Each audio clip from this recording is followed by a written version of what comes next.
Well, well, well. Sorry, took a while for me to unmute there. Good evening, lads, lasses, and you non-binary folk. How are we all feeling tonight? Feeling chipper, feeling spry, feeling ready to hunt and... It looks like I'm actually holding my wine glass.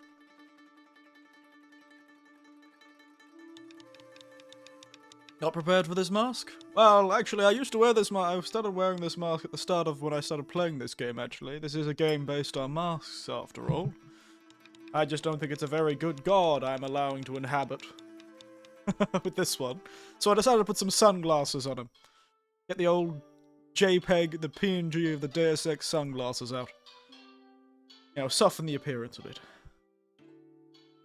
And yes, good evening, everyone. You joined me on this fine... How hot it is in Japan right now? 27-degree evening. Wine with a video game, what a great combo. You know, I don't drink wine all that much. It does not smell like Muscat Bailey. They're lying to me. This is strange. Anyway. But yes. Some red wine with a video game. I don't drink wine at all. I don't wine like this, really. But Australia is very much known for its wine, so I've had a lot of experience drinking wine. Not always my perfect choice. It's like 27 degrees, it's 40 degrees for us. I speak in the land of Celsius, unless you're speaking at Celsius too. I have no idea what... I don't know what system you use. You use Celsius, right? Because if it's 40 degrees Celsius, wow, that's a hot summer. If it's 40 degrees Fahrenheit, God, how are you alive? But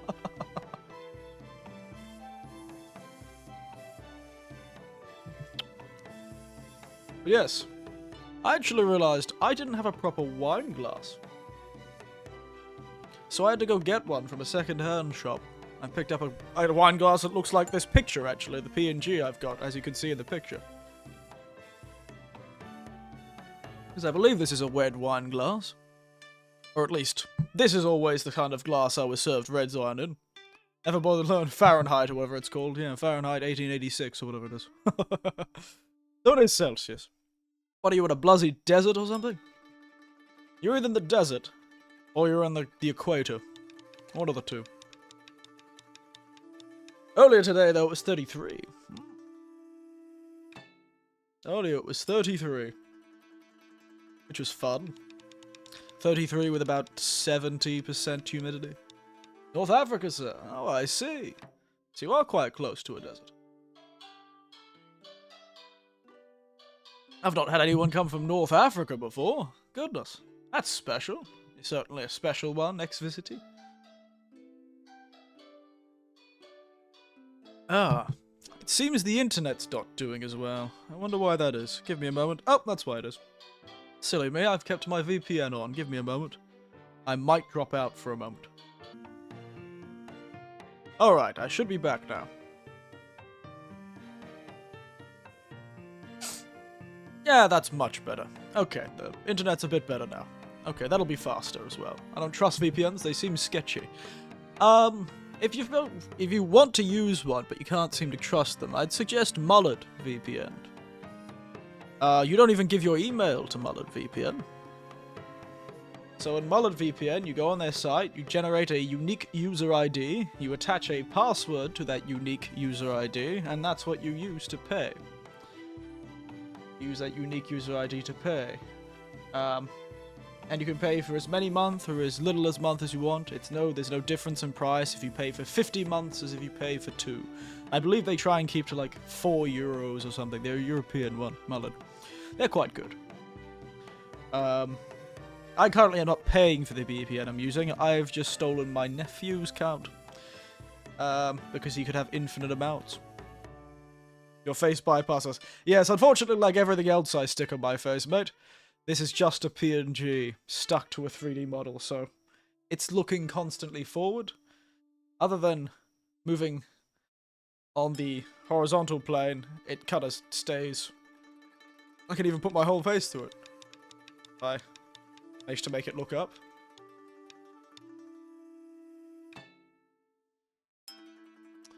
But yes, it's it's the jank you come to expect from me, Exvisit. You'll get used to it. Especially having managed to learn English. Fascinating stuff.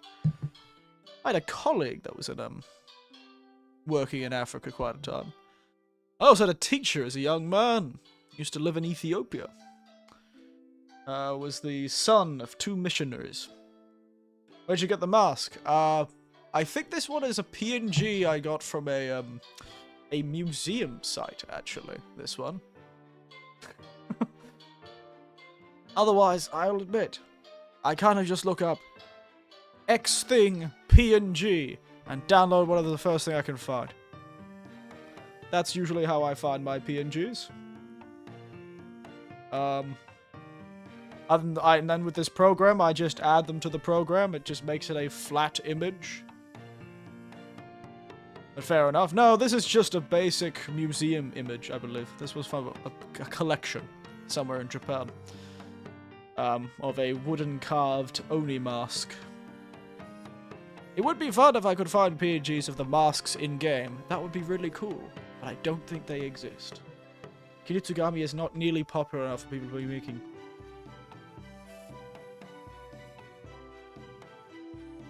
I found a PNG of the Kunitsu-Gami. Just use Google. Yeah, most of the time, that's what I use. That's how I usually find my PNGs.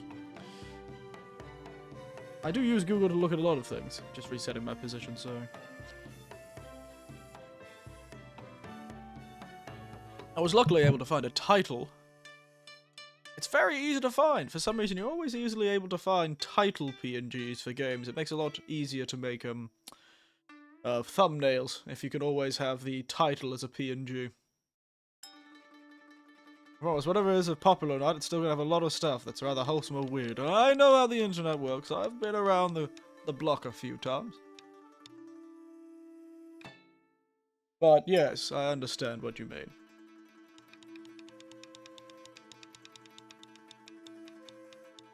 If you ever see me putting my hand up like this, it's probably because I'm drinking the wine. I don't know how much I like this particular bottle. I don't know what they've done to it. Oh, called Shukaku no Uta, the song of something, or something song. Something's poem, actually. Is that poem or song? I think it's song. That's poem, isn't it? What's this clicking sound? Me picking up the bottle, maybe? Bottle's on the same table as the, Unless you're talking about the background music. It has some more interesting, weird, plucked instruments in the background music. More of a tequila type guy. Wine's a bit too fancy. Oh, you know, I used to hate tequila. You could never get good tequila in Australia, if you could get tequila at all. I always used to hate it, when I was younger. I met somebody. Background music. Oh yes, it would be the background music. I was changed. My mind was changed because I was given good tequila by a relative. She sourced some proper tequila. And so, the first time it actually had proper tequila, not either poorly stored or poorly maintained or poorly made. It was proper tequila. It wasn't cheap. It still isn't cheap. Tequila is extremely expensive in Australia. But, God, after having a good bit of tequila, and as I've gotten older and all that sort of thing, and had better tequila, I realized tequila could actually be quite good. Mezcal's quite nice, too. I quite like mezcal. It's even more expensive in Australia, mezcal. But cheap tequila, can't do it. Can't stand the stuff. Neither with cheap rum. I find cheap rum, cheap tequila. Can't stand it. But there's nothing wrong with a bit of cheap whiskey, as long as you're not drinking it straight. But I find cheap rum and cheap tequila ruin even cocktails that use them. Whereas I find cheap whiskey doesn't ruin it as much. It is what it is. Every time you find a stream, I've had like something to drink with. Stupid said, I don't care. Don't worry about it. I always like to have someone to drink with too. It's not as popular to do anymore. Now, I'm a man who likes to drink for the flavour. I don't drink as much, but these days everyone's very cautious about their drinking. And people who drink either drink to get drunk, or they either drink to socialise. No one drinks for the art of it, I feel, anymore. That's my lamentations. It feels like no one drinks for the craft of it. That's why I always struggle to drink with the people I know as my colleagues, because often a lot of my colleagues are like that. They either don't drink at all, or if they do drink, they're just drinking to get drunk. We have a different objective. It feels rather tragic, really. It feels like you're speaking in a different language when you drink. Man, socialize my cheeks. So, I'll admit, it's a great social lubricant. If you can hear it. It is a great social lubricant.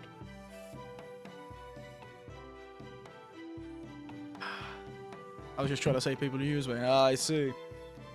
Getting drinks off you mean? I see. That certainly could be it. I solved that by never paying for anyone's drink. And I only when I become friends with someone would I pay for their drink. And only with the express purpose of, oh, you know, I like this guy. He's a good conversation. He's good fun. Or I like this girl. She's good conversation, good fun. So I buy them a drink. What time is it for me, sir? Oh, it's 7 p.m., which is why I'm keeping my voice down. Because I'm worried in a few hours my neighbours may not be too happy considering it's a 7 p.m. on a Sunday evening. But, you know, what can we do? Speaking of this tea. So, this tea is from Nagano? Is it? Yes, it's from Nagano Prefecture, over West Japan. Ogaku Koshi. I see. So this is from Nagano. Not really known for its wine.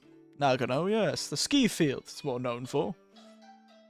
So this is from Shikaku no Uta from Nagano, from Gochi Winery. Chateau Gorichi. It's a fairly cheap bottle, not too expensive. Something song. I'm not too sure what a shikaku is, and especially not with that calligraphy. And it's made, apparently, of Muscat Bailey A grapes. Muscat Bailey A, though it's rather scientifically named. Muscat Bailey A is actually one of the 2 native Japanese grape varietals. Neither of them are very young, very old. I think Muscat Bailey A is it can't be more than 100 years old. But Koshu's much older, which is the white wine variety Japan's known for. They also have a lot of wines without, you know, your normal cab sauves, your normal Grieslings and that sort of things. And they have most things. They really do prefer white wines. They really are fan of Niagara grapes for some reason. Don't know why. They're really popular in Japan. I always see a lot of wines made of them. Never been to it. Did you buy it from a shop? Or was it one of those supermarket type stuff? So, this one actually. So I'd been to, there's a sort of liquor wholesaler that's not too far from me. And I often go there. But I find its Japanese selection, of Japanese wines, is quite small. It has a large selection of wine, but it's mostly international. Which I suppose is the advantage the sort of chain liquor wholesalers are going for, that they have the power to access a lot more international brands. But this time, I actually went to my local liquor shop. But this is not a local wine, so Nagano Prefecture is it's not anywhere close to me. I know a fellow who lives there. I visit him once or twice a year. A beautiful place, Nagano. Great ski fields. But yes. So it turns out they have a lot more selection of a good Japanese selection at this local liquor shop. It's a pretty big liquor warehouse, but it's a local brand. I don't think there's many of them. They're not a chain. It's just a successful mom-and-pop place. So they have a nice selection, so I decided to grab something Japanese today with the Muscat Bailey A. Wine could I without grapes? I tried some Asian snacks, mostly like the anchovies. Big fish fan. Oh, well, you love Japan. There is so much fish. I should have probably grabbed some, actually.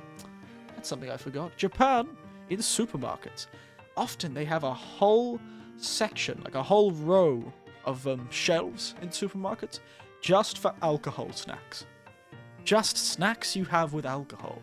Like salty chips, and rice crackers, and jerky, and preserved meats, and, you know, twiggy sticks, and all that sort of thing. All these, you know, nuts, and these really interesting, they love this mix of nuts. So you have like a mix, it's like a trail mix of nuts and stuff like that, but it also has tiny little whiting in it, little fish, little bait fish, little white bait fish and stuff like that in the in with it. It gives a slightly dashy, you know, sea flavor, a fishy flavor. It's quite interesting, quite fun stuff, and they're all to be eating with beer or shochu or sake. Though I don't know if they'd have any snacks to be drinking with red wine. Is this kind of premium wine or is it regular old wine? It wasn't too expensive, so in Australian dollars this would be about $15. So a cheap wine in Japan is probably your $3 to $10 range. Australian dollars. Don't know what that's for you. And the more expensive sort of things goes above your 1,000 yen. This is probably something that's nice. You could have this once a week, sort of wine. You know, it's easily purchasable once a week. You drink it for 3 days, depending how fast you drink wine, and then you finish that and you don't buy it until again next week. This is not a good wine. This is it's like a medium cheaper wine. There were plenty there that were well over a few thousand yen, but I've been saving money recently. Oh, the Japanese ways are weird, but it works. Like, who cooks pizza with potato with no crust? I've not had much success with Japanese pizza, I find.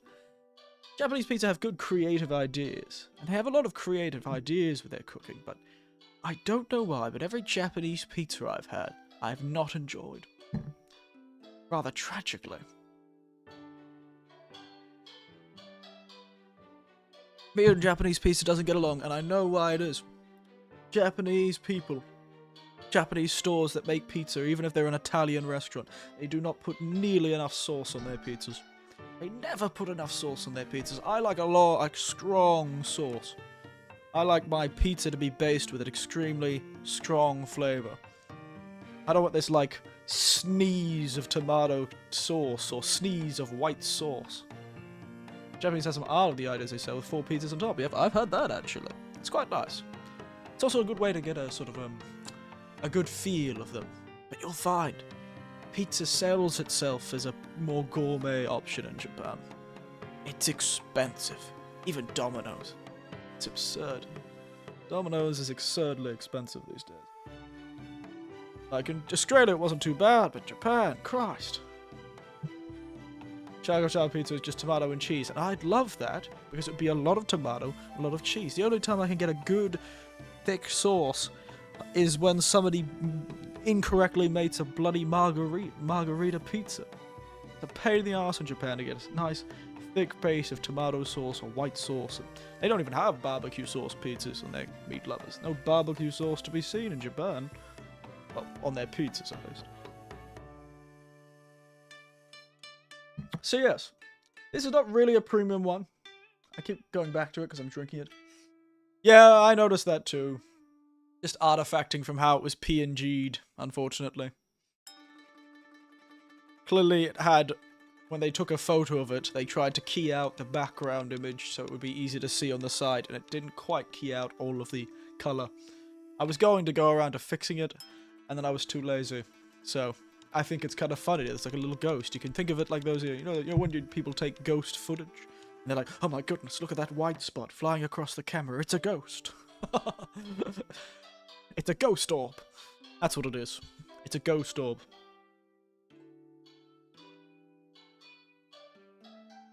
Can't you cut it out? I can, but for some reason, it kind of destroys the PNG sometimes, and I'm too lazy to do that. Sometimes it can destroy the PNG with the program I use.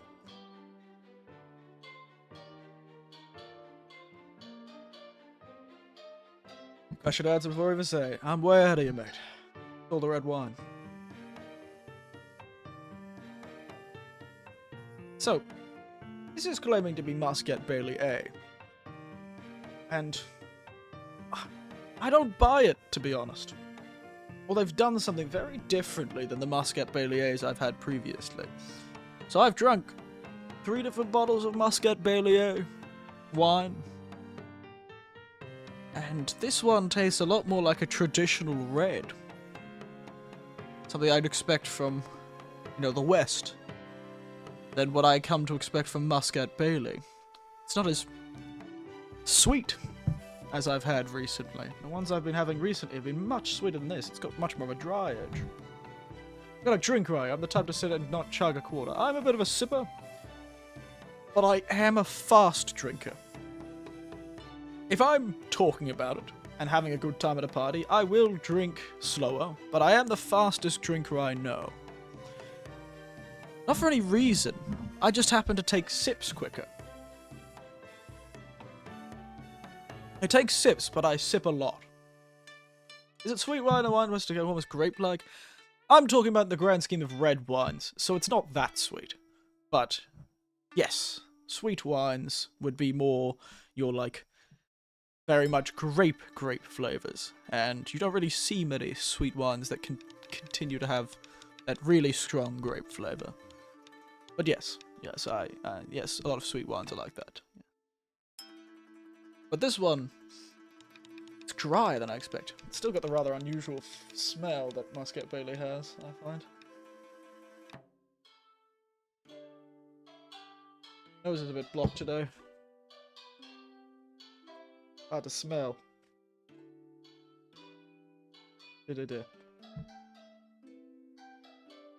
Yeah, it smells more traditionally red than I usually expect. The last Muscat Bailey I had, I guess these are both quite small, small wineries.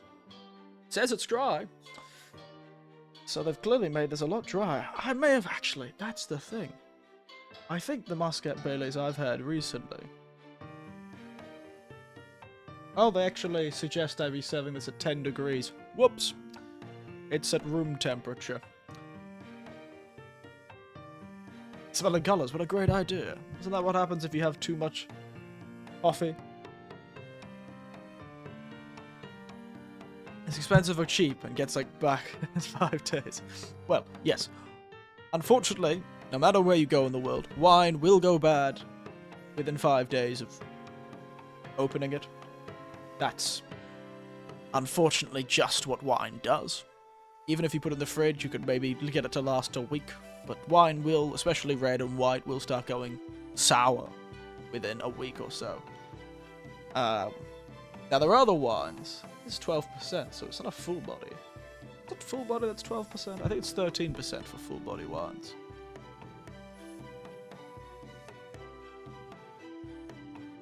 But yes, I should have been serving this cooler. Maybe I should throw it in the freezer.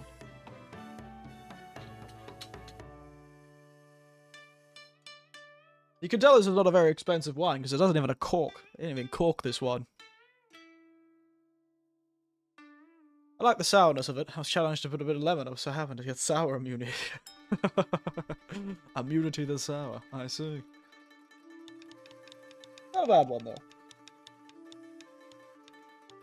I'm not against this one, to be honest.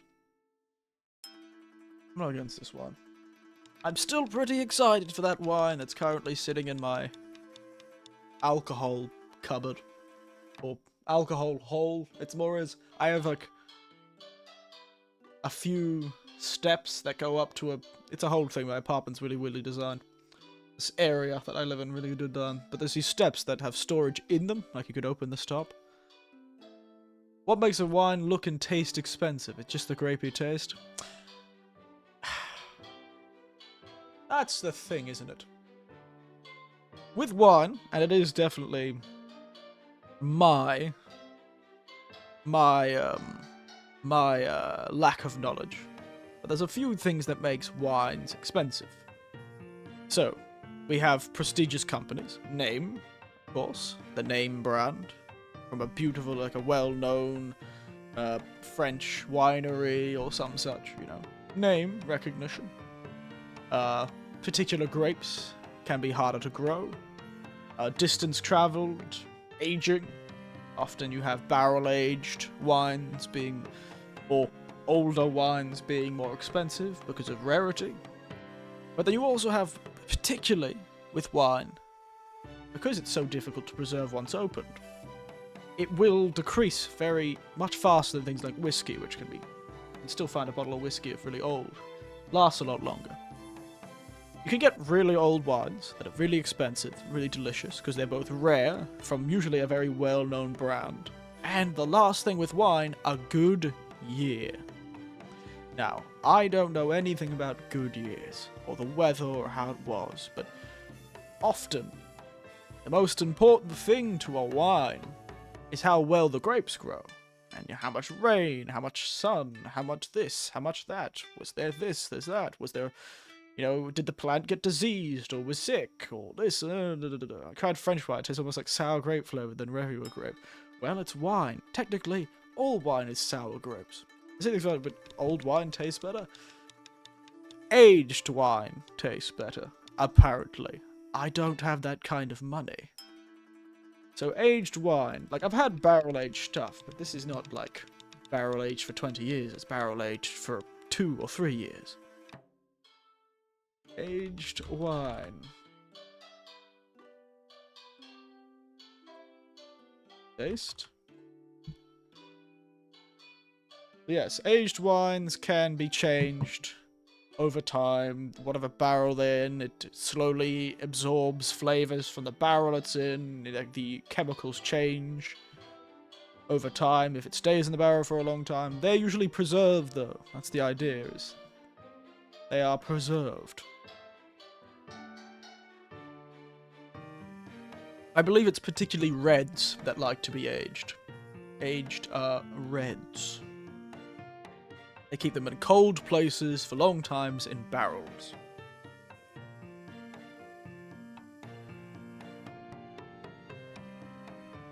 I really thought he was going to get sick. Yep, well, it looks bad. Well, red wines are like that. It's usually aged wines that tend to be things, but it's after a year or two. Often people say that after a year or two, oak, the barrel isn't going to change the flavor that much. It's not whiskey.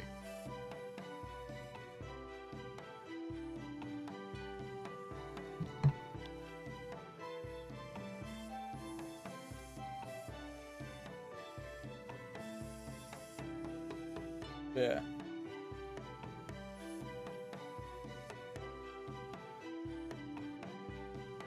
There's a lot of other things. There's certain wines that age better than other wines because they're not actually that good when you first get them. You need to age them if you want them to taste any good.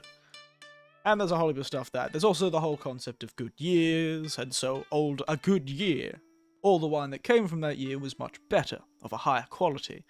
So, as time goes on, even though that bottle may not be getting any better, the year was so well regarded, and the harvest was so well regarded that people want to drink that wine more. That sort of stuff. Put this wine in the fridge for a moment. Maybe the freezer. Cool it down quick. Not forget about it so it doesn't freeze. Ah, well, I'll just drink it dry, it's fine.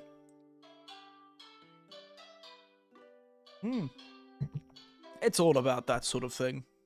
With wines, especially reds, I believe, it kind of mellows out the tannins, so it loses a lot of its really harsh, bitter edge, which makes it better to drink. Overall, it makes a kinder experience to the palate. Alright, let's get into this game, shall we? Oh, my picture of the wine has got massive in the corner. By the way, this is the picture of the actual wine. I took this photo of the wine. I finally set up a little white background in the corner of my office, so to speak. That's why I took a picture of the wine. Just as I was about to start stream. I got distracted. Let's get this gaming. Let's keep gaming. It's only going to be able to get a short stream tonight. Yes, you have often things. Do usually ones want white more clearly. For the wine to be more clearly, no? Yes, so this is a fairly small distillery. They have a slightly green colour to the glass. And sometimes you'll find darker green, much thicker glasses. Usually denotes more quality of the wine if the glass is much nicer. But yes, white wine glasses tend to be clear, because then you can see the white wine. Red, I always find the red wine bottles tend to be green or more glass coloured, so to speak. Green or darker tints, because it doesn't really matter as much for the wine. Reds, because you can't see it anyway, it looks practically black when you look at red wine. It's so opaque. But in Japan, your koshus tend to be in clear bottles, because koshu has a sort of yellowy colour.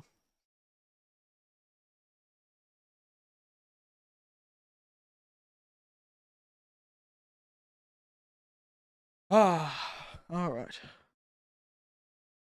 Oh. Excuse me. Those bottles sound like a scam. How would you know it's wine or just straight water? They're not red bottles, they're coloured. But they are coloured bottles, not red.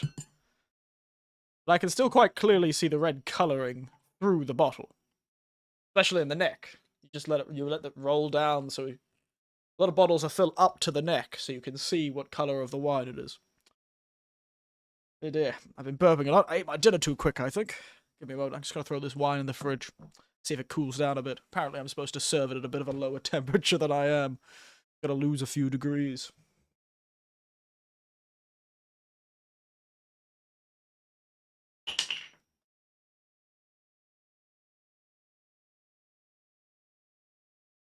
Alright, it's in the freezer. Don't let me forget about the wine. Give it 15 minutes, that should cool it down pretty quick. At least should get down to the 16 degrees we want. What's this game about? It seems like an MMORPG to me. It is not. You didn't get to see much of it yesterday, did you? I think we were finishing up by the time we got it. Is a freezer next year? No, but it is very close. I do have a freezer very close. I moved to Japan only in the last few years. And because I'm a man obsessed with saving money, why try and pay for an expensive place? So I live in a cupboard. Quite small. At the end of the stream. You didn't get to see much of it, did you? Well, this game is created by Capcom. If you know them. Capcom made this game. It was made by their Capcom Dev Team 1, or whatever they call their dev teams. Excuse me, I'm just getting some chords. And it is a strange mix between, you know, tower defense and action gameplay, would you believe? So I can't... General story. You're on a magical mountain. The people worship a goddess. But the mountain is abundant, full of resources. And so they exploit those resources. As I was explaining. They kind of explain it with this thing. Hello, lass. She's turning into a tree.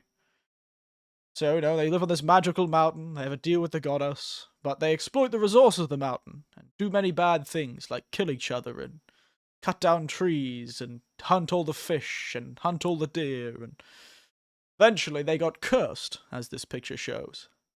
A pestilence spread. And at night time, the sins of man would coalesce into the monsters, known as Seethe. They represent specific evils, as well as people who are cursed, or people who, the souls of the damned, that sort of thing. That curse eventually overwhelmed the mountain and started spreading down, cursing everything along the way. All the villagers got tied up in these weird cocoons. And so a sacrifice was chosen. This sacrifice would travel the mountain, purifying and taking upon all the sins. And, well, they look like Japanese horror story characters. Shocking. They actually are. All based on stories. Each of them have a little story associated with them. And they're all got real names. These are real yokai. Well, the names are, at least. Of real ancient Japanese demons and spirits and yokai. A sacrifice was chosen. I think that old lady might be the mountain goddess herself, and so the mountain goddess made a pact with the humans that a sacrifice would be chosen. That sacrifice would take upon the sins of all those who had exploited the resources of the mountain and harmed each other and cursed each other. take upon all those curses, and start what is known as the procession, the festival. And it's based on the idea of a Kagura festival, so dancing is a big part of this game. Because dancing is one of the Kagura especially, was one of the oldest forms of, like, Japanese art. Technically, if you believe the legends, it started with the gods themselves, over 2,000 years ago. Who knows what the actual story is, but the original story is that it was designed, this type of dancing, to please the gods. Kagura literally means to entertain the gods in Japanese. So this particular Kagura festival, they use all these magical masks. This is our mask, our character's mask on the right, and the priestess's kind of outfit on the left. This is actually rather interesting. Now, I don't know if they mean to do this, but this looks like a wedding set. In Japan, there's the old concept of the wedding set, where you have like a heap of kimonos, a sword, a bracelet. There's a whole heap of series of things that are involved in a wedding set. Which is would make sense, a lot of sort of, I'd have to be able to read the kanji, and I can't quite read it. I'm not that good. It's also old kanji, so there's no way I'd actually be able to read it. But yes, essentially, we're this fellow, So, and we fight monsters as we carve our way down the mountain to purify it all, and at the end, we'll carve our way back up the mountain to finish it, back to the main shrine. The battle of the witching hour, the hour of the ox. The battle on the stormy lake. But yes, so we're protecting this girl. As you can see, she's absorbed a lot of corpses already. Not corpses, curses already. About last episode, she started turning into a tree. Because she's absorbed too many curses. So generally, I'd actually need to do something. What am I doing? Oh yeah, I already set up last time. It's a fascinating little game. I'll show you more, but we'll do a level to make it... I've still got upgrade materials. Sorry. Need to do some upgrading. So this is our selection of guys. There's Archer Boy. There's Axe Boy. So you feed her curses in your progression. Well, yeah, it just happens when you finish levels. She purifies an area. You'll see it. This is melee, but slower and better on single targets. This is the ultimate power of killing people from a distance. And slowing monsters down. They're great. This is when you won't want your people to die. She heals them. This is when you want a guy 6 miles away to suffer the wrath of the Second Amendment. This is a useless class, and I never use him. This is when you're too lazy to do things and kill things on your own, so you send somebody else to do it. This is when you really hate someone, so you use the power of heavy ordnance. This is when you want everyone to hate him, because for some reason sumo wrestlers attract ghosts.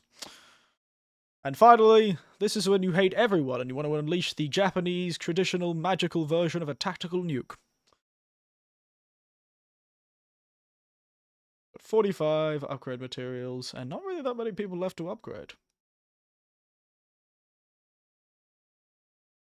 The perfect explanation, just what I need. I'm glad I could help. Ha! By the way, as you upgrade the masks, as you upgrade these classes, the masks actually become more and more decorated and beautiful.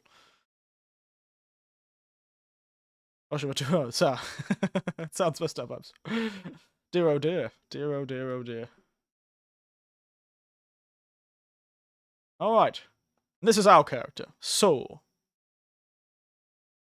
Who is not actually real. I'm a ghost. I'm not actually a real person. I am the sort of guardian fox spirit that has come down from the mountain goddess to help her with her task. Skill tree. Yeah, well, not really a skill tree, more like a skill selection. But I'm kind of here to help her make sure she does it.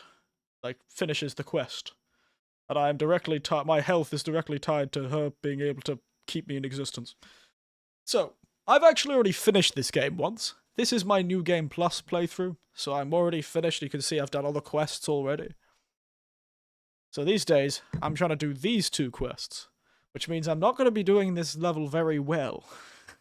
You're going to be really confused why I've chosen to do this level like I have. But I swear I'm doing it on purpose.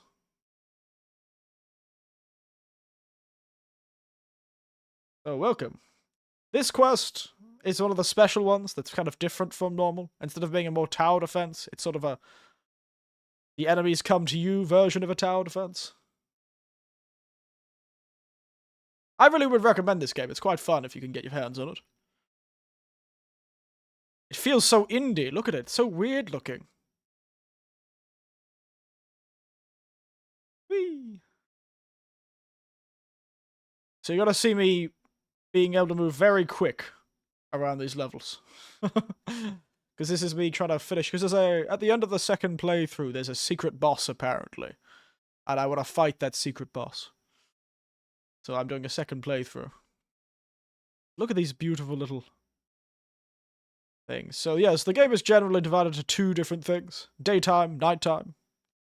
Daytime, I go around purging defilement to gain magical ghost crystals. And saving villages. And then, at nighttime, well, usually in the day, but before nighttime, I'll get these villages and then give them all a class.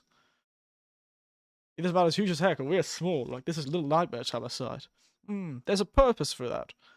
So this is like the classes, and I choose them. Your villager takes upon one of these classes. However, tonight, as you can read the missions are behind me, I'm not actually allowed to assign any roles to villagers in this level. I have to do it on my own. I have to protect both the villagers and the lass. Which is what the challenge of this mission is. I still need to save the villagers, unfortunately. Yes, these are about as huge as heck, or it's smaller size. Well, what it's trying to do, I can actually make it zoom out even more. So you can actually even get it to look very side-scrolly. The camera is very free.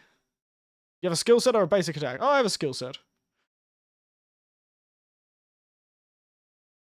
You, woo. 1, 2. They're all based on Kagura dances. All of his moves. They're quite dance-like. I've also given myself a heap of items that allow me to do more damage. By myself. Specifically, they make me more powerful. Instead of the villagers more powerful. So don't worry. This is the second time I've had to do this bonus objective. I've got it. Yeah, so I have this bow and arrow, which is very useful. Like Ghost of Tsushima, but Tower Defense Edition. It's just in traditional Japan. And I wield a katana.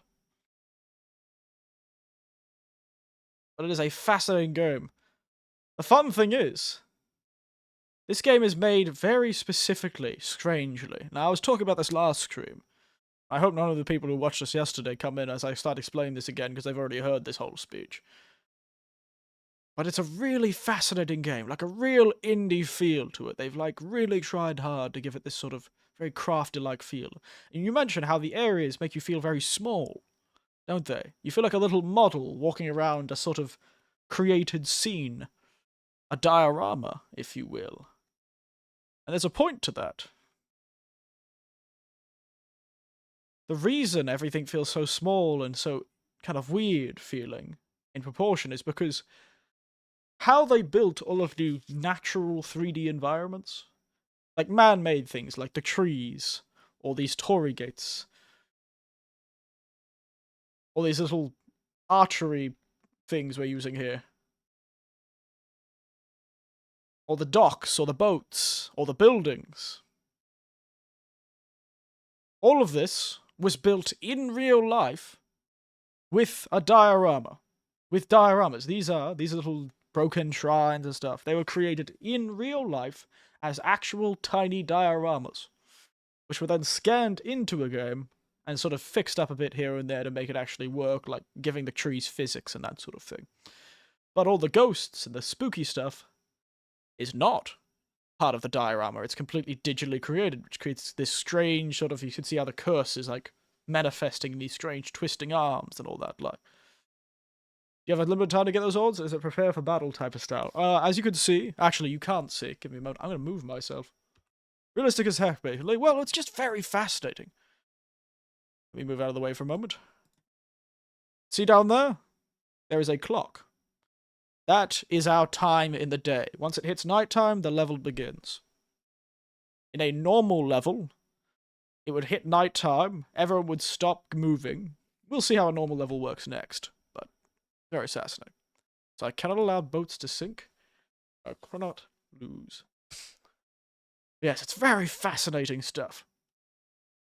So it just feels so strange. Like all these cute little dioramas, it's got this great artistic styling to it, and you can make it look like a side scroller by getting the camera really low. Like a little side scroller. Like you're playing a side scrolling beat 'em up. Boom, boom, boom. But this is one of the special levels, so it works a bit differently. Now for the next question. What are those arms? That is the manifested cursed. My friend, that is the cursed made manifest. That is the seethe, the inert sea that has become so overwhelming that even during the day you're able to see the spiritual filth. But, oh yes, I remember this mission. So this mission, we're crossing this stormy lake. Now I can't use any of the villages. But I can use all of these cannons. And a bow and arrow. Pow, pow, pow, pow. So my quests are to save any of this. I can't allow any of this flotilla to be damaged. Annoyingly enough, the lightning strikes keep going after my cannons. Give me a moment. I just need to get the chat back out in the front. Alright. Oh. But the cannons are very useful, because they allow me to do things like this. Pow! Yes, essentially I'm protecting these boats from being destroyed. So those big... Oh dear. These big fellows that look like weird ghost sunflowers, those things, if you allow them to, will get up. Like this one's about to, actually. Too bad. He wasn't fast enough. Don't worry, you'll get to see them. They're horrible little things. The monsters look awful in this game. They're so gross. But don't you worry. I'm more capable than I appear. So yes, I'm trying to keep these flotilla from breaking. But the problem is, the lightning bolts are a pain in the arse. Usually this bow and arrow doesn't do this much damage. In a normal level, with normal setup, I would not be doing this much damage.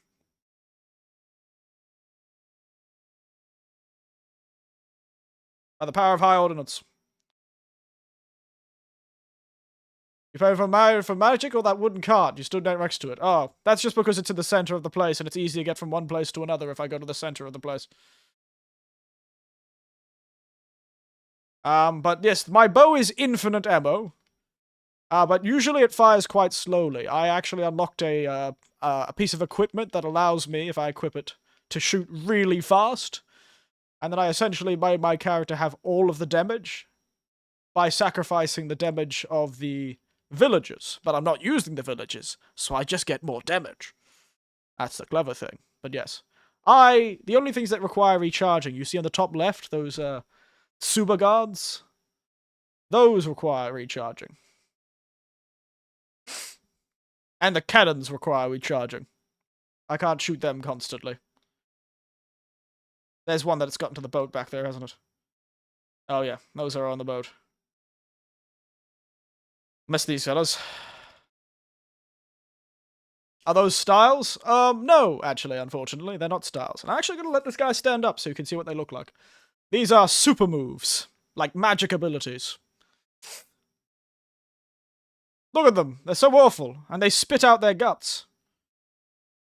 I have to cut their guts out. That's literally called that's what that's called. It's called its innards. It spits its innards onto the boat and tries to capsize it. That's very gross. I'll show you the they have a gallery where you can look at all the monsters' models really closely. Alright. Give me a moment. I've just realised I don't want to leave the wine in the fridge for too long. I grab the wine first.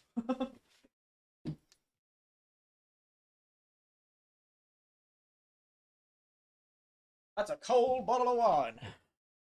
Nice.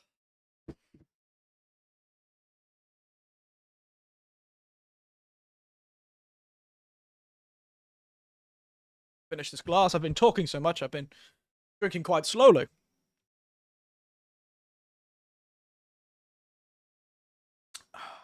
One more sip. Alright, let's pour ourselves another glass. That's a very cold bottle of wine. That's a very cold bottle of wine. It's a cold bottle of wine.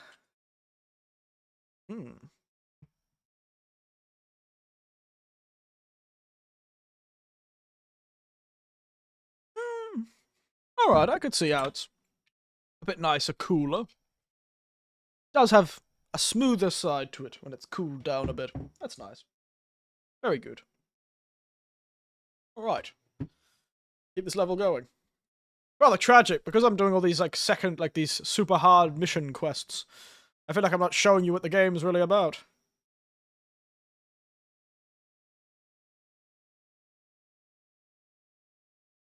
Cold, smooth wine doesn't exist. Are you sure? Oh no, it's an explosive. High explosive, dude. Blow up, please. Wait, protector! We need to protect the girl in the cart, by the way. That's our quest. Oh. They're really quite kind to you in these quests. Oh, he's gonna spit out his innards again. Yeah, come on, spit out your innards. These quests can actually be quite difficult, so when they spit out the innards, they start shaking the boat. It's very fun. I'm scared like a playthrough. Buy it free. Unfortunately, you do have to buy it. This is a paid game. It is cheaper than a full-price game. It is not priced as a full-price game. They have, for some reason, priced it quite low.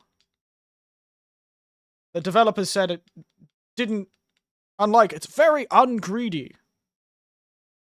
If you know the reputation of Capcom, they love getting money. They love paid DLC. So the bar above me is my lass's health bar. So the lass that's on the cart in the center, her health bar is that bar above.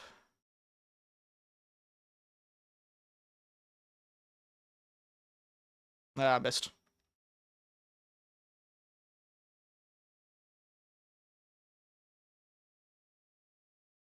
Lightning bolt! They can still get hit by lightning. It's great. Now, this would usually be quite a difficult mission they've given me. Oh dear.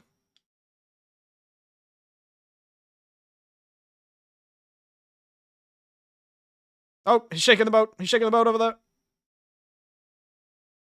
Oh! Oof! Ooh, that was a close one. He almost capsized it. Devil May Cry tower defense. Yeah, pretty much. That is about what it is. But this we have to last the night. So the sun is coming up, as you can see. The sky is starting to get light. The sun will soon arise, and we will win. Because we would have been able to get across the lake.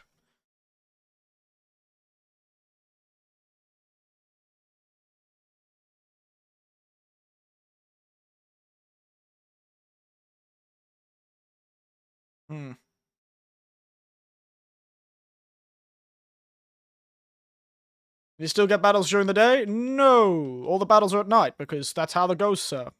No, ghosts come out at night and all that. Get out of here.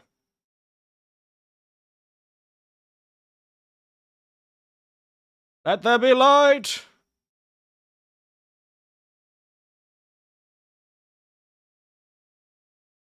Yes! Thank God, the sun came up. Killed everyone. Here we go. We're almost at our objective, which I believe is this shrine you can sort of see in the distance. Here we go. And at the end of each level, we all do a fun little dance.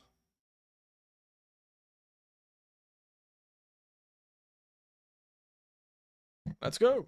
And we close the portal to the other world. Unfortunately, the lass can't dance so well anymore, considering she's half tree. So which skill is the best? Really depends what you're looking for. Of the super skills. That one is very useful, the one I used in that mission, because it just is a go away button. There it is. By the way, all the fireworks effects in this game are also made using actual, real, honest-to-God fireworks they set off in a studio. These guys had a physical effects artist for a video game. They had a guy who worked on, like, you know, Power Rangers shows for, like, the pyrotechnics and Power Ranger shows to help them make this game.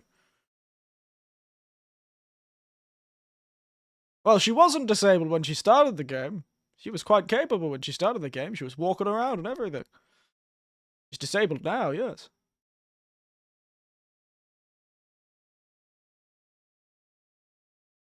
Alright, let's head to the shrine. The funsies. So once you finish a level, you get access to essentially a diorama of that level that you can run around and repair things in. So you can repair the shrines and the buildings and the statues and the, you know, everything. And you get these little, beautiful little dioramas you can run around in. How do the monsters look like? Well, let me have a look. This is our most basic monster. You saw them on the boat. The Gucky. A spirit of famine and war, I believe. That are forever cursed to be hungry and thirsty. They're like a Japanese Tantalus. So all food that they eat and all water, they do look a bit like smashed eggs, don't they? All food that they eat and all water that they drink turns to dust in their mouths. Everything turns to dust, and Gucky are a Japanese spirit that are outside this game. This is just what this game has decided to make them look like. But I believe they're often depicted as, like, old men with babies' bodies, or something like that. And, like, giant old men heads on these, like, toddler bodies. They look quite strange. You got the Gucky Udo. That sounds and feels disgusting on the mouth. Well, that's what they're cursed with. This is a giant version of it. This one was a monk before he got cursed with this. Spirit of a monk who went mad. These are the Hitoban. There it is. Weird monster hands that fly through the sky. You've got the Shibakake, or whatever they're called. This is a Japanese spirit that hides in the grass and spits its tongue at you. They spit their tongue at you. I don't know what it does, but they spit it at you. The Daigaki.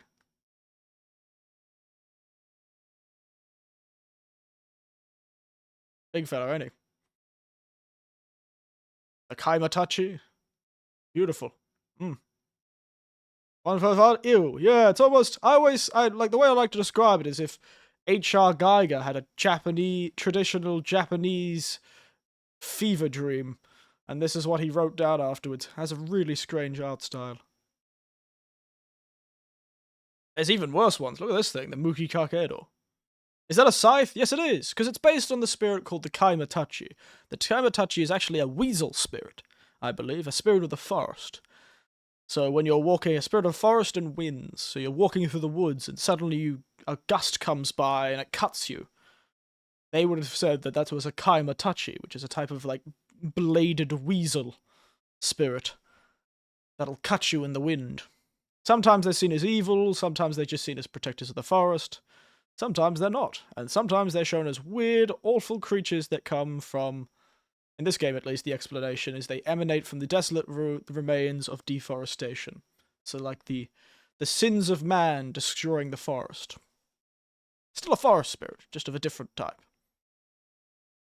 And you've got these guys, which are like monks who have, not monks, but... So these are real scary creature myths. Yes, most of these are real spirits you can look up the names of. But they've sort of changed the story slightly and, had creative liberties with the design of each of the monsters, of course. They've made it to their own thing. In this game, of course, they're all exclusively curses. The seething anger that has built up over time, you know? In this game, this is the curse of man's overindulgence. Basically trying to solve the copyrights. These are all ancient folk tales. I don't think anyone owns the copyrights on them. But this one, I believe, if I remember correctly, this game says this is a spirit of a researcher who is so entangled in the... He was so entangled in his research that it devoured him alive. He sought the power of the world of ghosts and spirits and... Yeah. But yes, this was a man who was consumed by knowledge and his manic ambition to control the world of ghosts and manipulate curses, but he never realized he himself had become the very monster he sought to control, as you can see here. This fellow buffs the other enemies. These guys somehow related to the 770 sins? No, they're just related to common things. A ghost of hunger, a ghost of a man who could not stop himself from prying into things he never should have known. So this man met a villager who irresolutely had their face, but he couldn't take note. This man got consumed by his curiosity. This is a creature of envy, though. The Hidegami will possess humans, afflicting them with severe hunger and fatigue. Legend states they are born from humans whose life force was completely drained, but some believe they're actually the manifestation of unfortunate humans who wished others to experience the same suffering. And they look like this. Chewing on your head. Delicious. Tasty.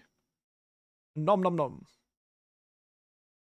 Yes, essentially they jump on their head and they've got this weird mask, but that's actually like under their mouth. It's got like two mouths. You can see it's almost chewing on the mask and also on his head.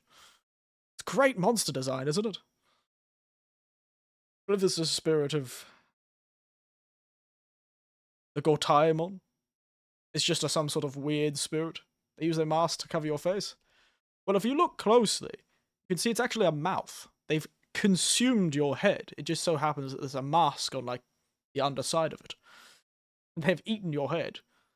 They've swallowed your head whole. They're trying to possess you. This one looks quite fun. So it's a face, like an upturned face, but then it kind of is like this Venus flytrap, which is actually what it's supposed to be. It's like it's like a will-o'-the-wisp, but if you follow the lights, you fall into its mouth.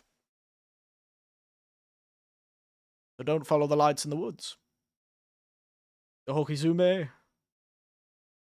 I can't remember the story of this one. I've forgotten their place. Oh, this is a spirit that comes from people overusing the earth itself. Born of defiled land, lamenting its destruction. Shape of a ground cherry. The eyes will turn red when provoked, and they explode. The defilement that was within their bodies returns to the earth. No, it's more like looks like a particular thing, as it said, a ground berry. A ground cherry. It does look like a pregnant lady, but it's actually a curse born from the overuse of earth and like too much mining, I guess.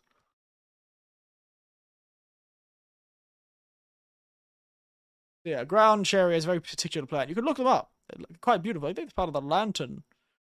Like the lantern family, I think. They're quite a beautiful looking flower. The lanternberry. Got thing, which I think this one says drowned sailors or something. This is from people who drowned. This is why it's all bubbly. The faces of people who are drowned.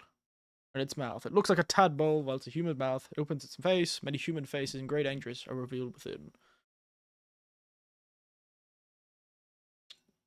This one is a Buddhist monk who turned evil.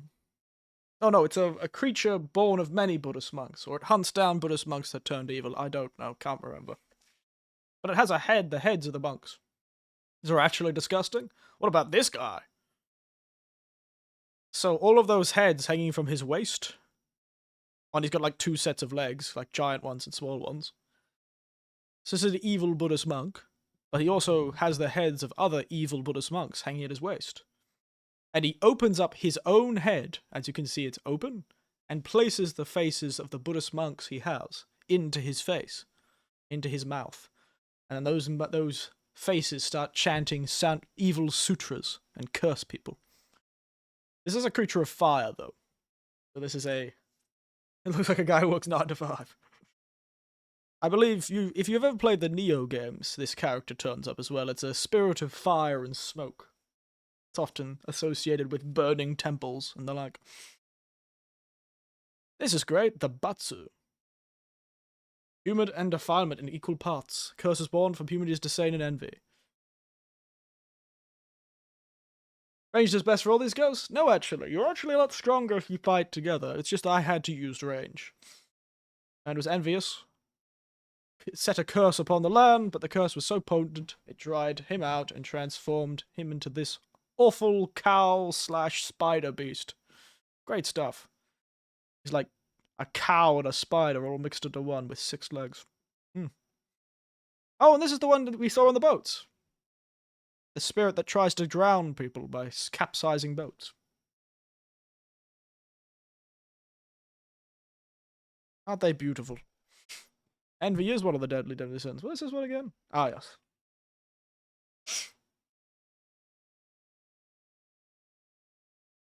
The samurai who killed everyone. So this is a samurai who killed people indiscriminately and cut their faces off to place them upon his own. And he was killed when a heap of people ambushed him in the night and stabbed him through the head. Yeah, the Hirafugai, actually. The Hirafugai. The Shinniku Samurai. There's a lot of very cool monsters. Look at this guy. He was one of the bosses. This is one of the bosses we fight, actually. He's the Bopposo, the spirit of a samurai who was very good at war, but nothing else. And eventually he disappeared into the woods because he could never find a place in peace. That's a big sword, yes. It was a sword that was sealing him, actually. Snake turtle, good stuff.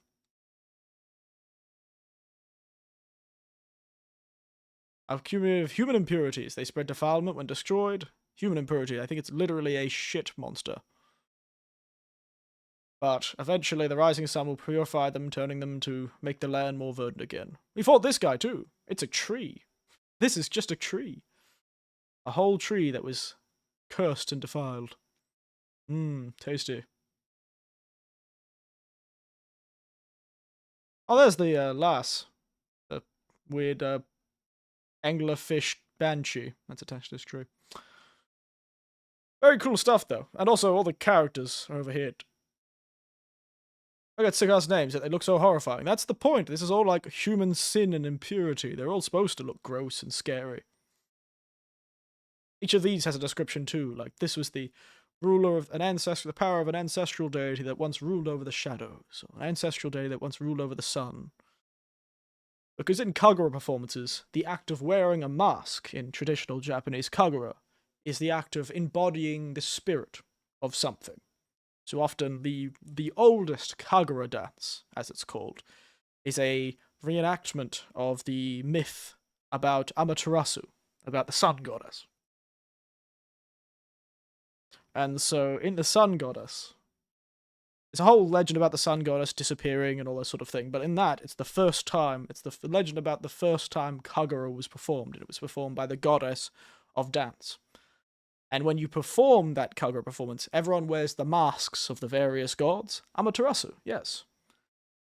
The sun goddess, the Japanese sun goddess. And the video game on PlayStation 2, which this actually has a free DLC for. The armor my character is currently wearing is based on Okami from Amaterasu, the video game. But yes, the idea is if you wear these masks in Kagura, you're trying to embody a certain god. And no, I can't use the classes. It's specifically the villagers' classes. Isn't Amaterasu a dog? Well, that's what I just said, yes. Okami from Amaterasu, who is Amaterasu in Okami. But Amaterasu is usually a beautiful woman.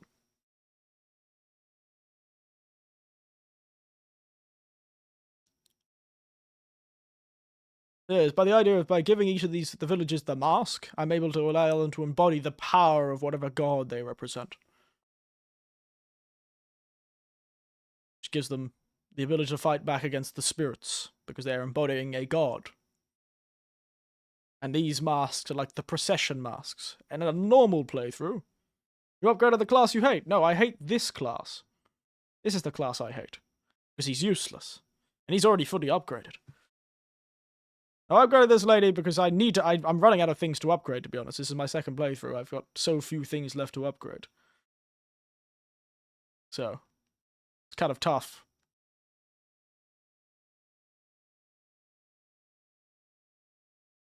So yeah, these are the villagers classes. And through an original playthrough, you start with the woodcutter. That's the only one you have.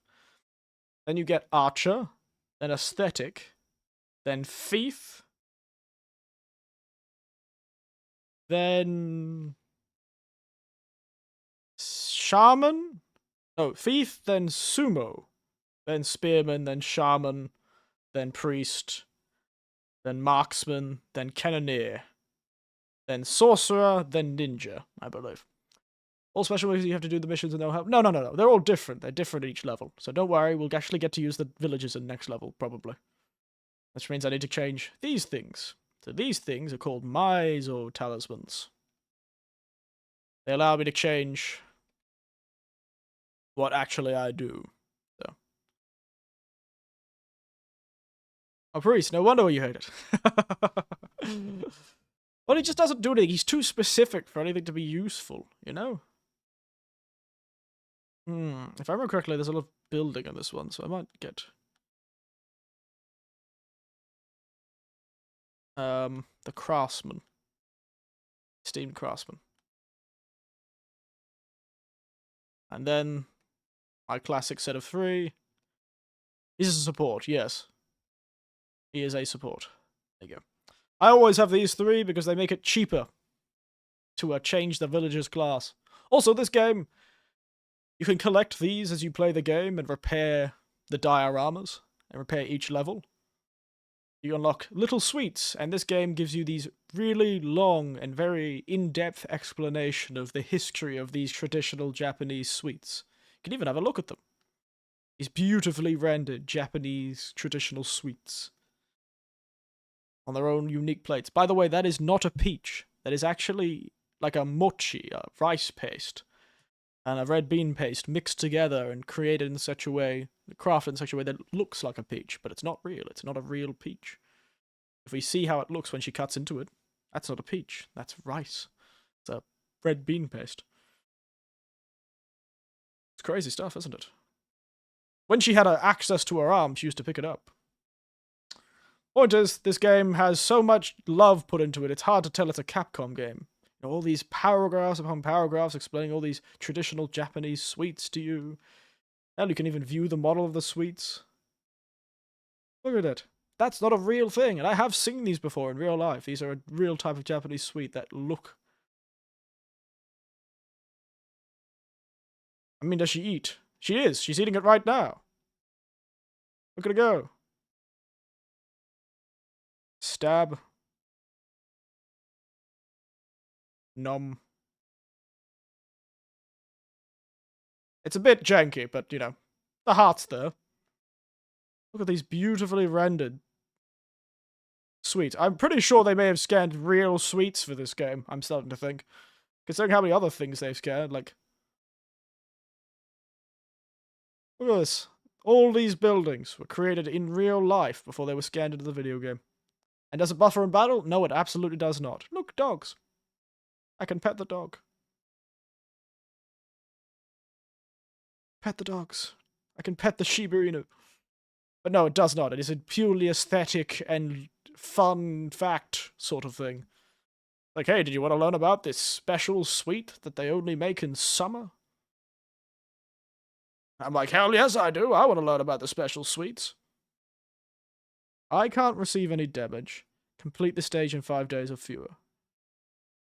Okay, so I can't receive any damage. That's going to be tough. Which means I'm not going to fight this time, pretty much.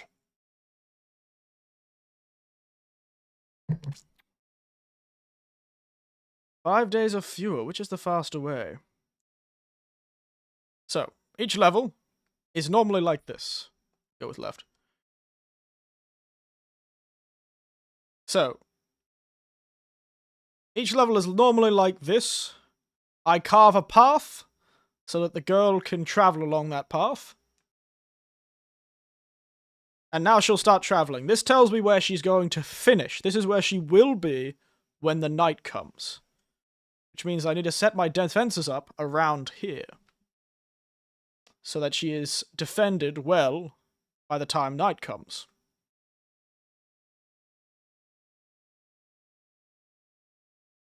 Which means I need to go around collecting crystals from the ghosts and saving villagers from the curse. All that sort of thing.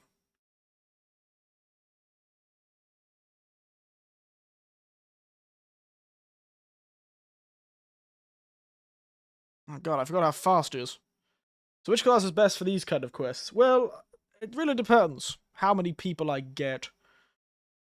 So, the monsters come from multiple directions in this, so building up my defenses, by the way, there is a mask we don't have access to, actually.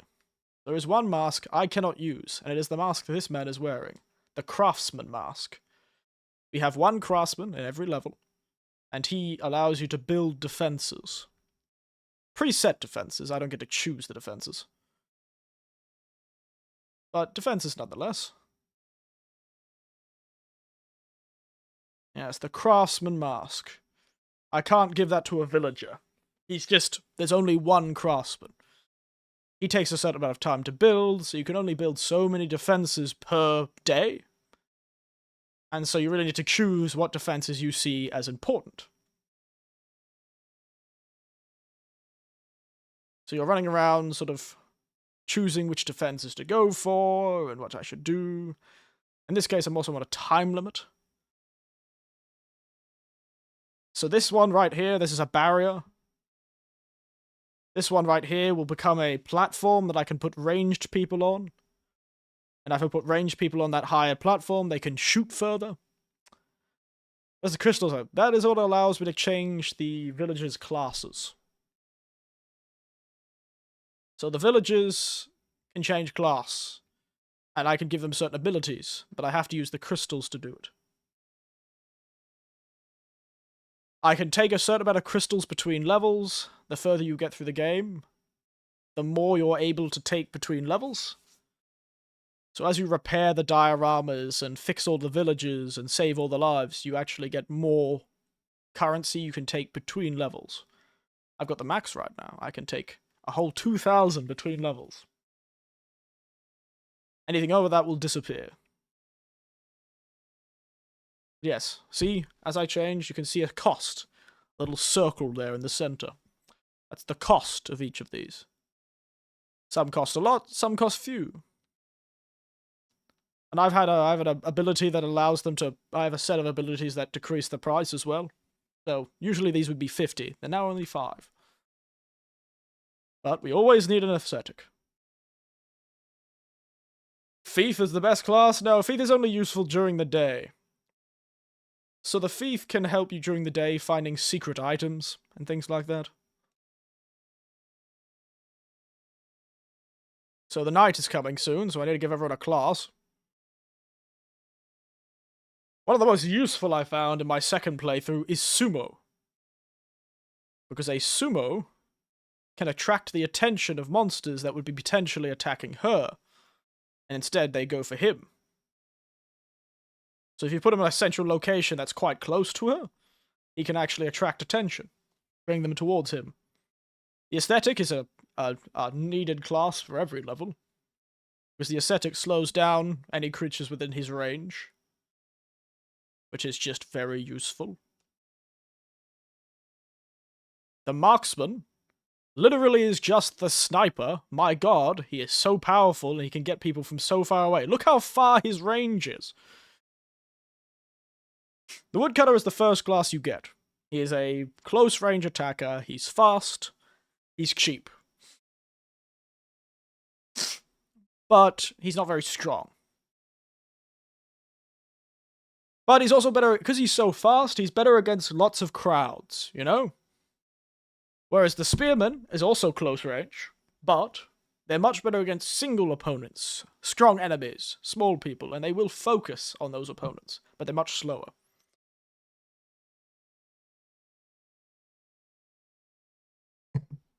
You got Archer, who's good at medium range as well. They can't shoot as far as the marksman, but they shoot a lot faster than the marksman. The Cannoneer is just good for crowds. The Thief is good for collecting items during the day. The Healer, she heals people. The Priest cures people from ailments. And the Priest and the Sorcerer charges a tactical nuke. So if you only have one of them every 4 or so minutes, you'll have a tactical, magical, origami-based nuke. And why do they have a turtle behind them? It means they're masculine. So there's 2 types of villagers. Masculine villagers and feminine villagers. We only have masculine right now. She's a feminine one. So feminine villagers can be shaman. Masculine villagers can be sumo. It means that during certain levels, they can limit the amount of shamans or sumos you have access to. So it makes it a bit more challenging. There was one level that said, you're not allowed to use any healing items. So at the top right corner, you see the currency in the top right corner, and the one next to it is rations. You can heal people with those. So you're not allowed to use any rations to heal your people, but we only give you 1 shaman. So if that shaman dies, and considering they have to be in the front line, it becomes very difficult because you can't heal your people. But yes, the priest just dispels enchantments, so it removes buffs on enemies, and it removes debuffs on your allies. That's pretty much it. And yes, there are some levels where I have done full tactical nuke. It is true, I've done that before. The ninja, essentially, is you. They're a free-roaming character that can go anywhere they want. They can fight anywhere on the field. They'll run to the nearest enemies and fight there. They're kind of like a free-roaming character. Yeah, why not? Let's go through a spearman.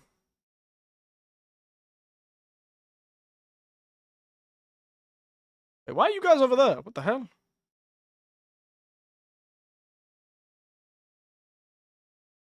Sounds kind of useless, doesn't it? On a free-roaming character. I suppose they can be a bit useless feeling. Nothing beats another gunner. Oh, it's because she's moving. They sit around her. She's still moving forward. That's why. So what are the... We've got 1, 2, 3. Okay. I'm okay with this fellow just sitting up here and shooting who he can. But I want the sumo to be in here, sort of close to her, but not too close to her.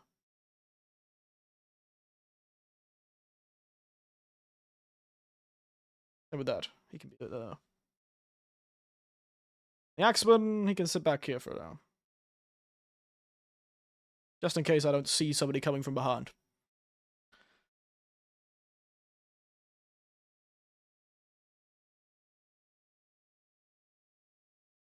Yeah, and they just do their things.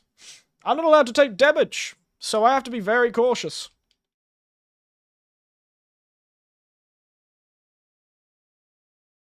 I have to be very cautious level to rely heavily on my allies. Oh no, that's a Hitogami. And so you do nothing. Generally, yes. Out of here, you big bastard.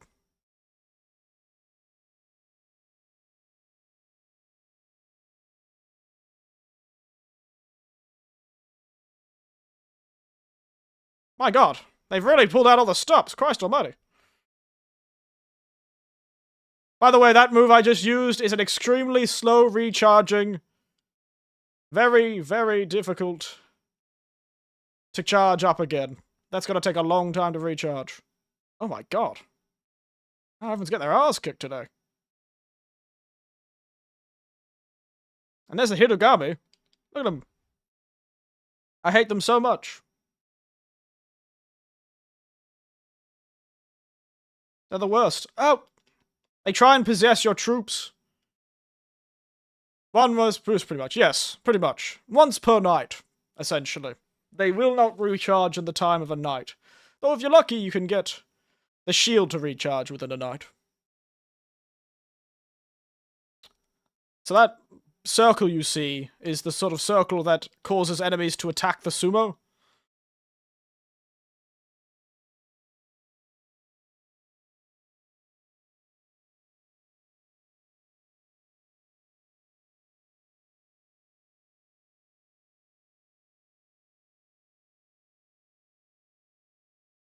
Oh, I can hear a Vtuber once again.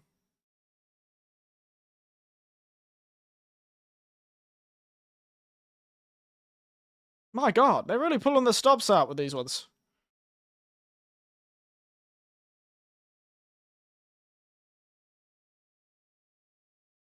Much faster move. Charges a lot quicker. Unfortunately, it only really does stance damage. It knocks them down rather than actually kills them. Oh, that's why the Vtuber is having such a hard time. I set up that barrier, didn't I? So as you can see, that barrier that's been currently set up there stops enemies from moving very quickly, which, stops them from getting possessed so easily.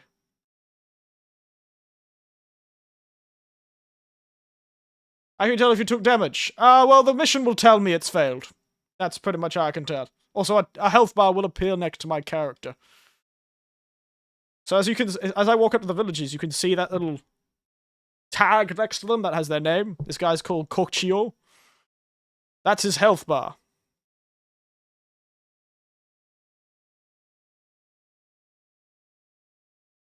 Oh, daytime. Perfect.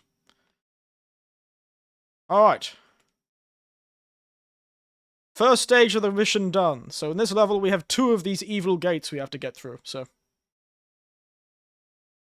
Stage 1 of 2 done. The scrolls, I see, yes. So to uncurse the gates, I need to do this, and everyone does a great dance. Oh! Yay, no one died! It's perfect, I know. So now I'm in the second stage of the quest, and I've run out of wine.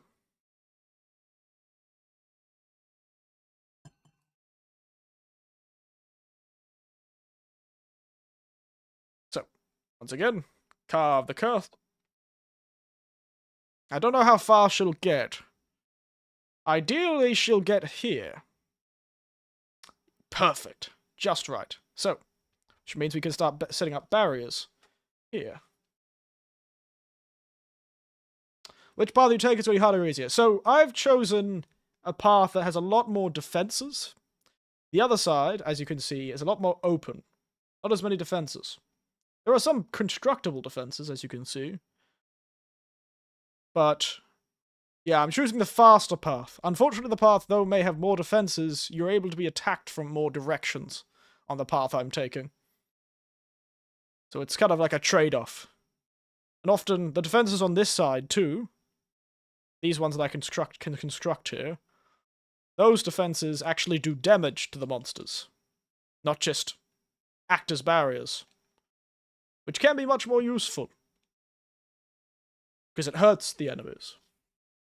So yeah, it's usually a shorter path, a harder path, a longer path, a more defendable path, I suppose.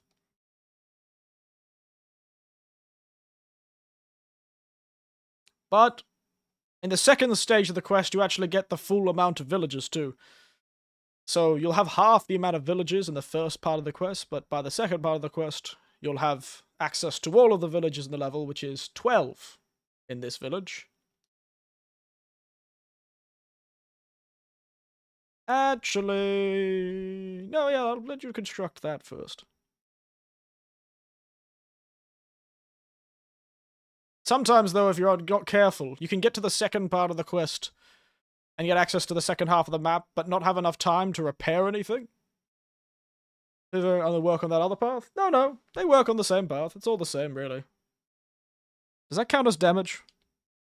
I swear to God, if that counts as damage, that would be the worst way to lose the damage. Okay, I haven't failed yet. Thank God.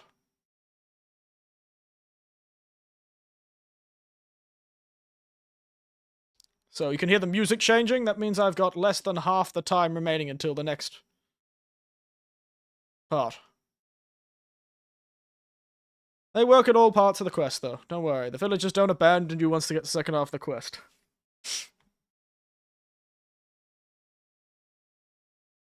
Now I'm missing a villager. It's told me I haven't got all of them. I don't know where that villager I've missed is. Imagine just falling while looting.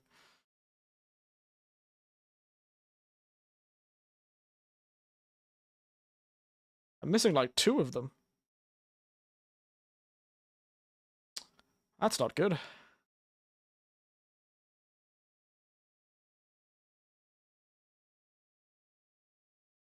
Where the hell are these missing villagers?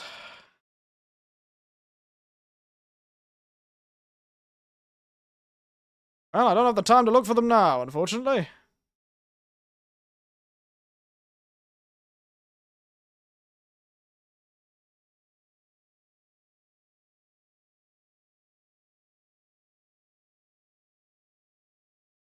Oh well. Get up, gunner. Second gunner, take the back spot.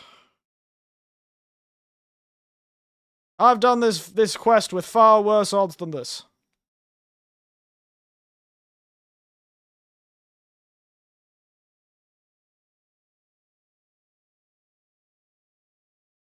Alright.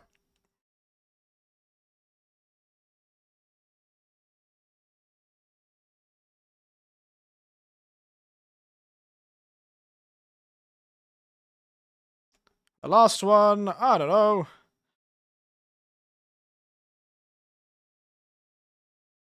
I don't know. Something for the fun of it, maybe. Always go with a healer. Or just another gunner. Oh, why not a healer?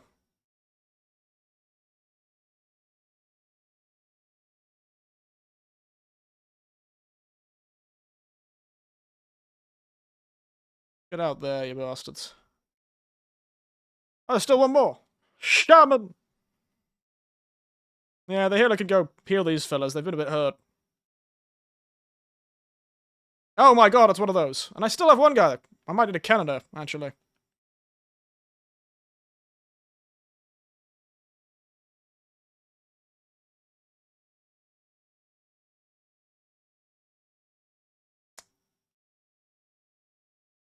Cannoneer, please. Oh, a shotgunner. Oh, bastard! I failed the quest. If we're not going to restart, we'll come back to it. I didn't even see him attacking me. He wasn't attacking me, he was attacking my allies. That's very annoying.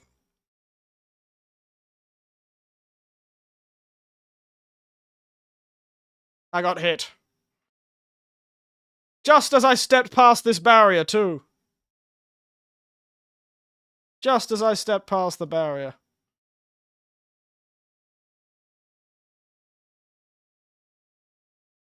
Oh wait, is that a...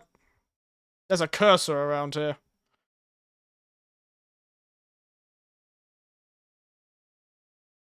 Now let's leave this business attendant, don't worry. I'll still be here for the next 1.5 hours. I've also been cursed.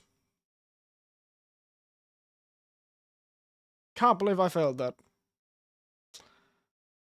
I'll return eventually. I'll come back to the stream. Thank you. I'll see if you get back. Otherwise, have fun.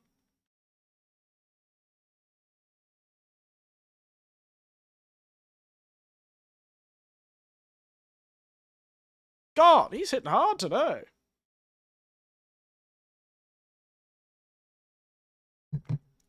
Very frustrating. I almost want to reset the quest right here and here.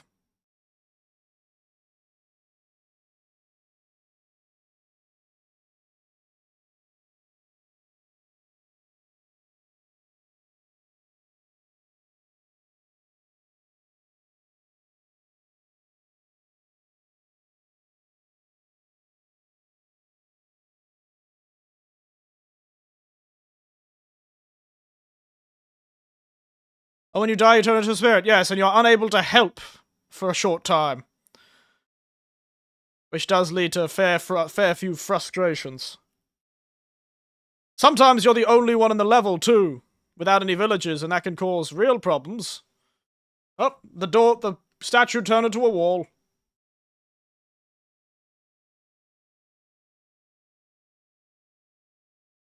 But yes, the statue turned into a wall, and many fun was had by many.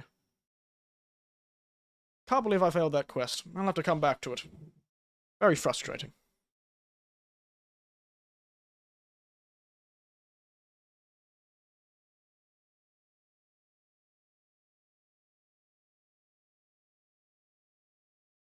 Get out of here. Sun's coming up anyway. I shouldn't have tried to help. Should have left them to their own devices and let them figure it out themselves.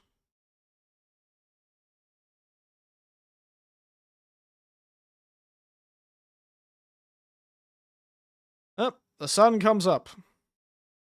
So burns down the statue.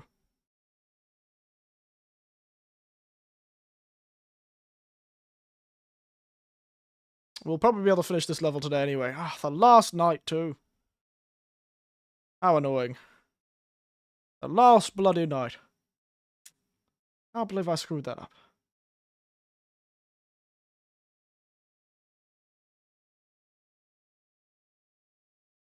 Can't believe I screwed that up.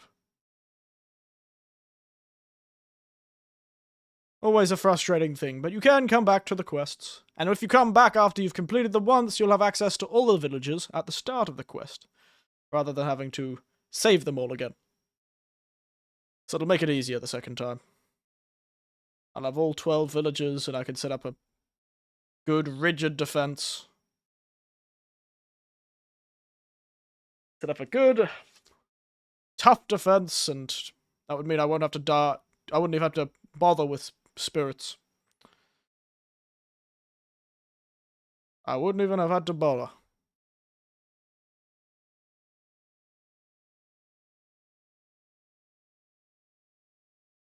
Alright.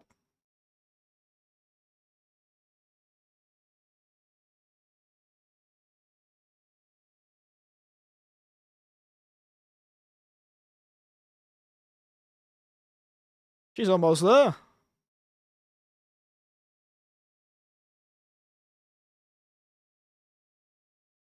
Oh, they've removed this obstruction. Every crystal's a good crystal. Look at those tiny little farmlands in the distance. Beautiful stuff. Alright, lads. Come on, let's get this finished. Embarrassing enough that I got hit.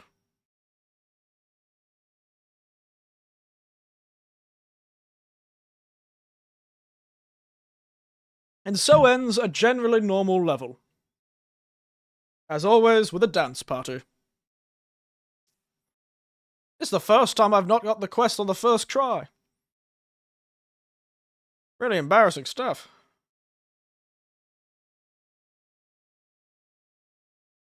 So all the creepy, cursed hands disappear.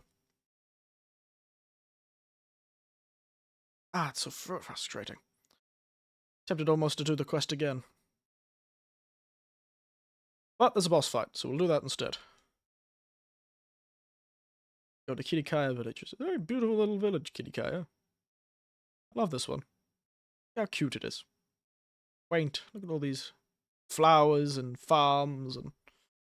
Oh, it's nice.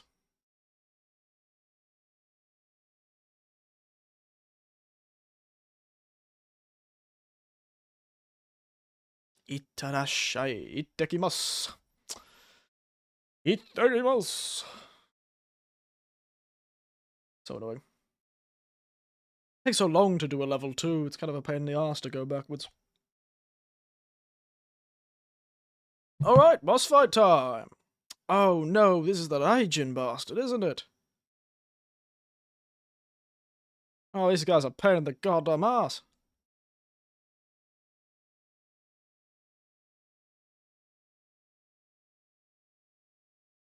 This guy's a pain in the damn ass, mate.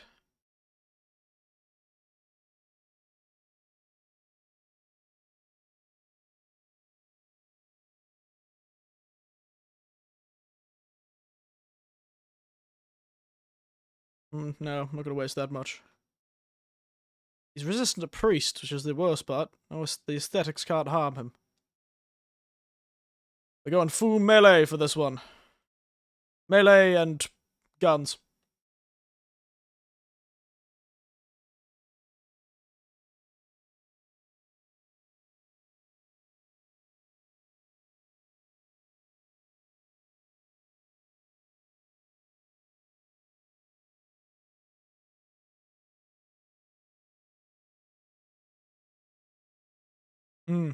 Beautiful. Effective team. Let's go.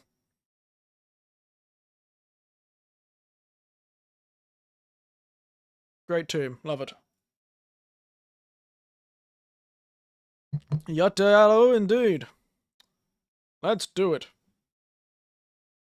This guy's got a cool introduction, if I remember correctly.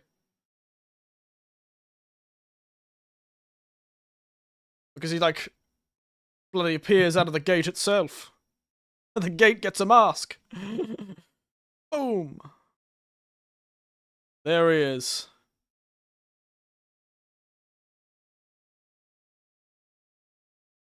With a mouth in his stomach and a mouth in his face. Seems painful for him to pull out this sword.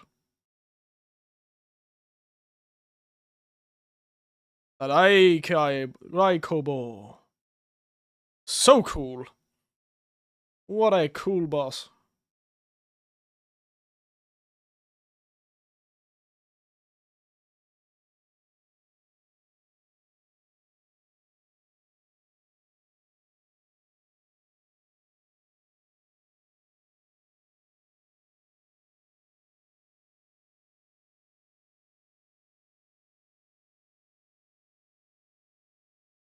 He's such a pain to kill, though, because he's so fast.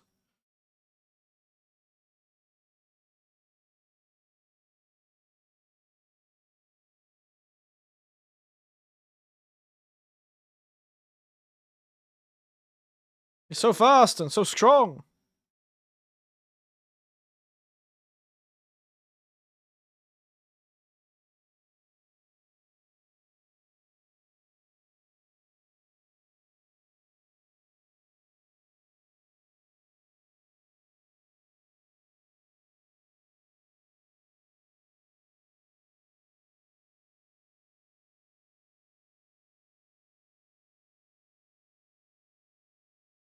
We lost somebody there.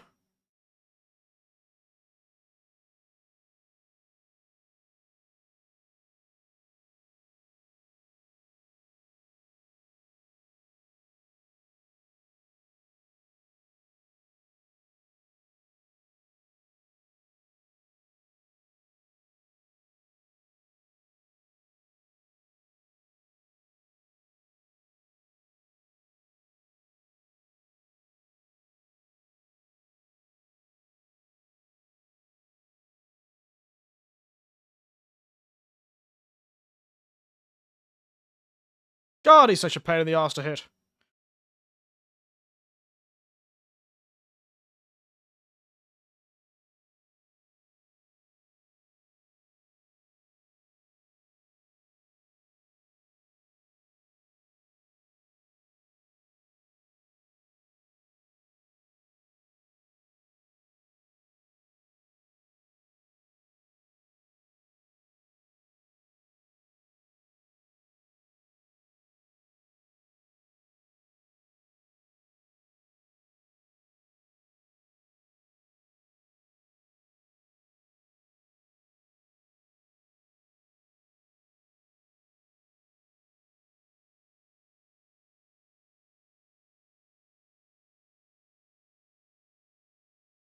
Ah!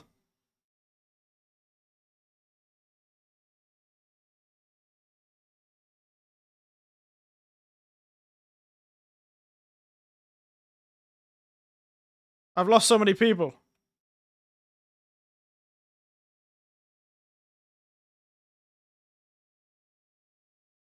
I've lost so many people this match. Goodness. I think this is the hardest time I've had with one of these fellas.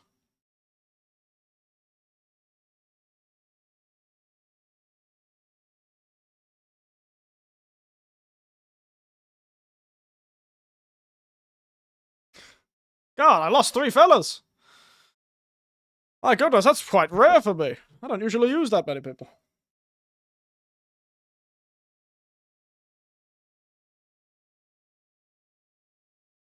There's the next mask. The Sorcerer Mask. The mask that gave me the ability to use tactical nukes.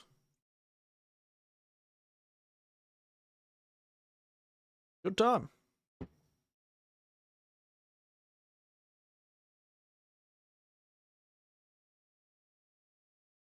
Beautiful Bamboo Grove has been purified.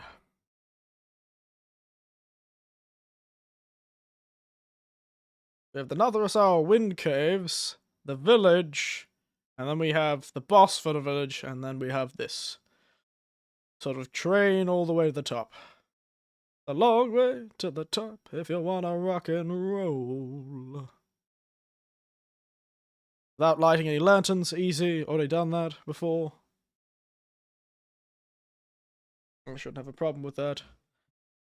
And complete in 5 days or fewer, easy. I'm really annoyed about this. I'm gonna do this again. Yeah, go back in time. This is the first time I've gone back in time, so it's the first time it's gonna show that cinematic. How annoying.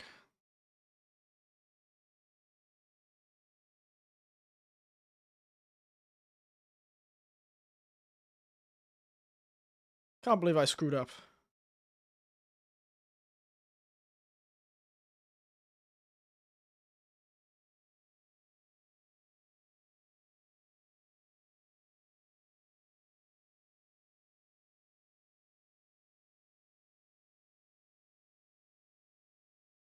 Alright, so it's gonna be a real case of me having to fight the power, I suppose. Meaning, get all the lads to do their work and not do anything myself. I'm gonna hide like a coward. Stay away from the enemies as much as I possibly can. You're not gonna catch me anywhere near an enemy in this match. They can suffer and scream, I'm not gonna help them at all.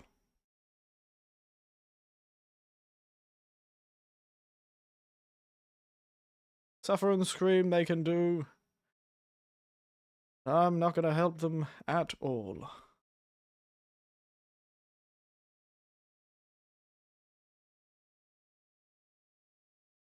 Wish I could tell this craftsman to do things from a distance.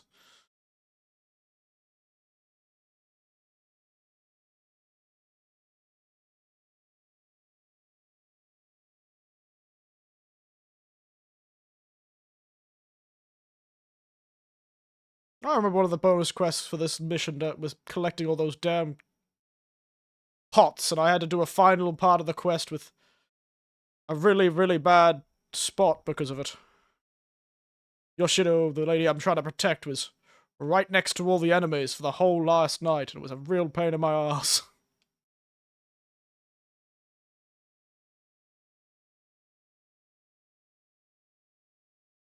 Good work. Alright. Next, this thing.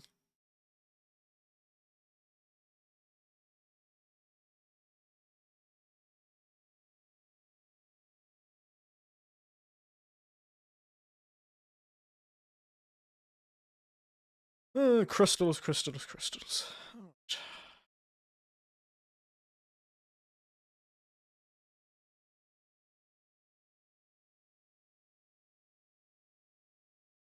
That's all we need from this quest, really. Is crystals.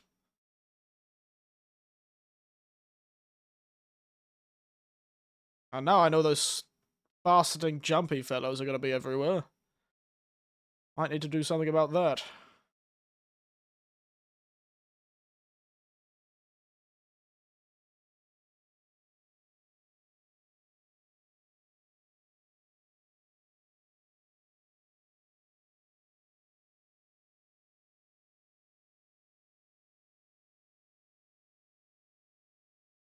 Alrighty then.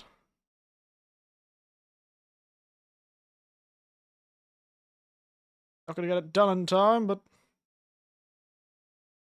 No harm in throwing this on him, I suppose. Alright, as always.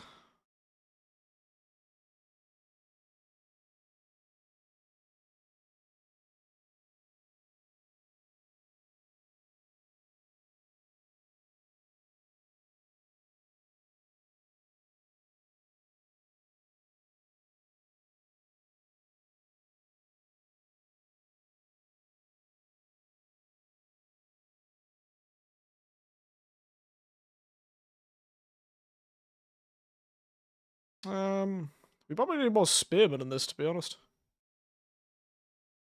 2 aesthetics will be perfect.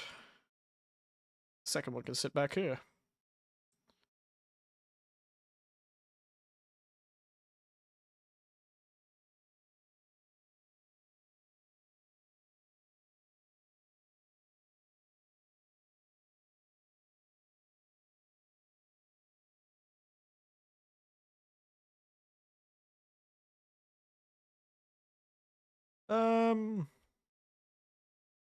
It's not the spearman, I don't.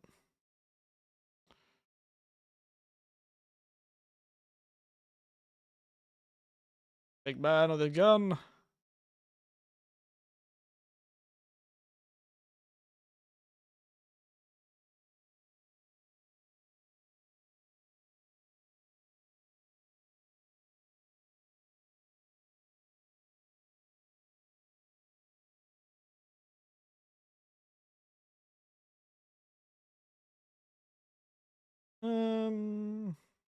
Just in case. Whoa, why is there a character all the way over there? Oh wait, that's not, that's just the defenses.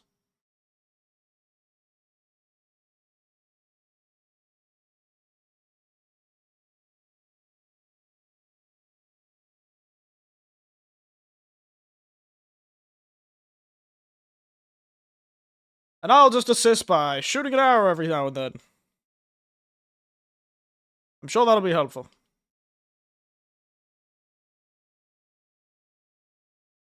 Kick his ass, everyone.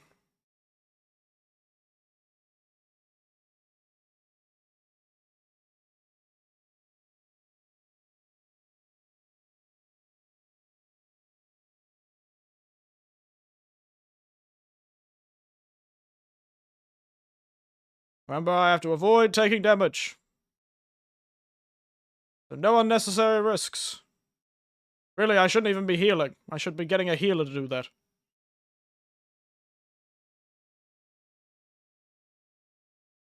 Well, I set up a good team for this part of the area.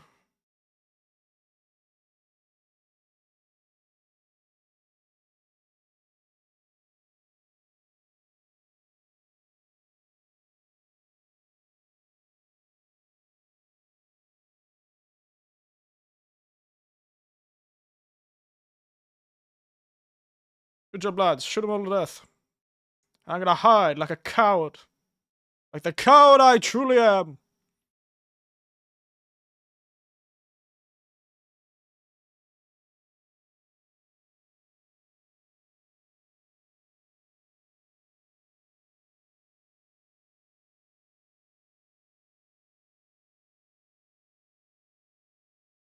Because of how the Hinogami works. He really doesn't do well with barriers, does he?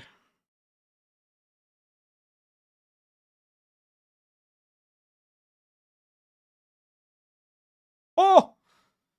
That was close. Almost got ambushed.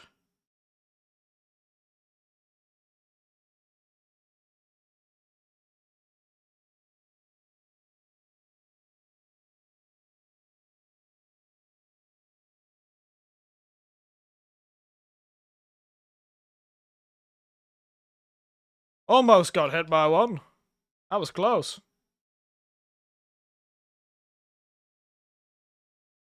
Good job, everyone. You've done well.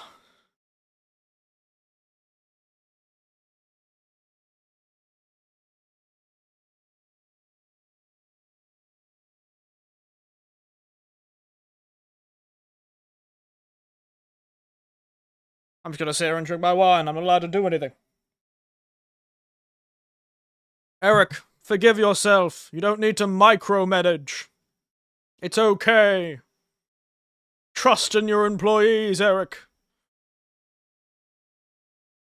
Trust in your employees.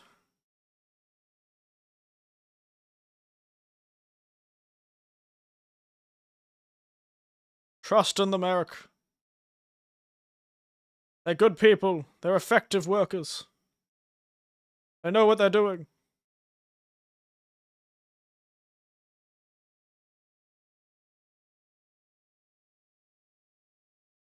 Don't worry.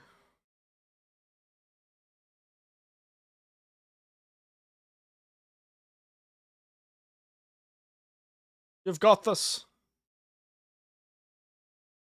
You two are an effective boss. An effective commander of men. Have more faith in yourself, you old dolt.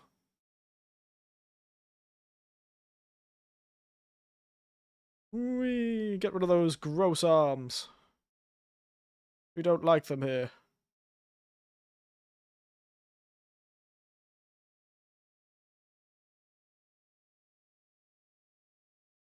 Got that.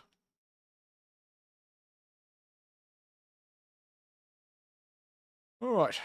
First things first.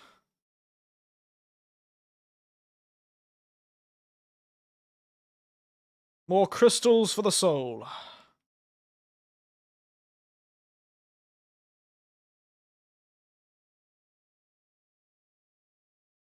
More crystals for the soul.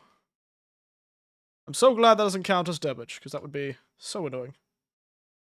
If that counted as damage. Because those guys could come out of nowhere. Losing my quest because a bastarding little, a bastarding little, boar decided to ruin my day? Absolutely not.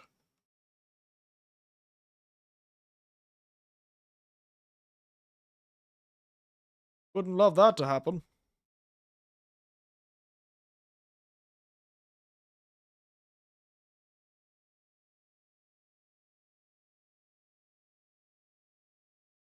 Wouldn't let that happen, that's for sure.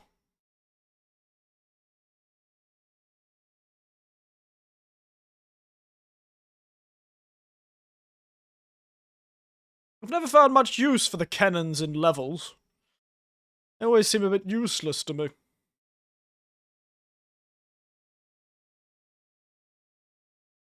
And the second half of the day, which is why all the weird synthesizer sounds have come through. I wonder what they've used for that. Is it a synthesizer, or what kind of instrument it is, I wonder? Do wonder what kind of instrument it is.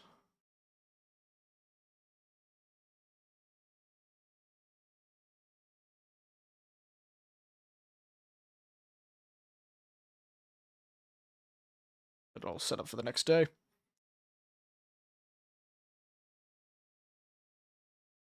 Alright, everyone. Not gonna get it done in time, but why not? On me, everyone! Gather!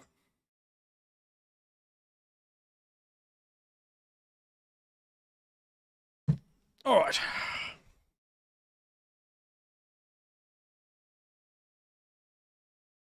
So a lesson I learned from last time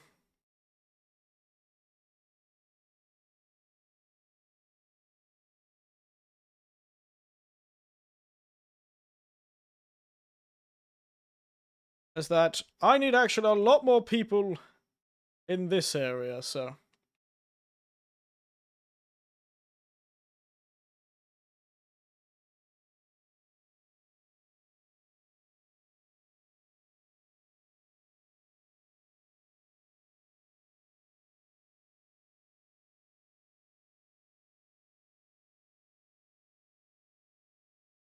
Actually, I might see if I can put the gunner, it's currently running, up on this thing.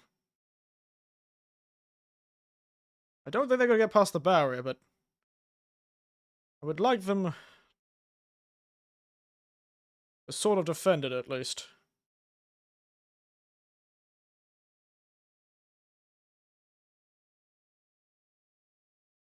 Still a lot more fighters here. Probably good. They also have that guy. Maybe I will...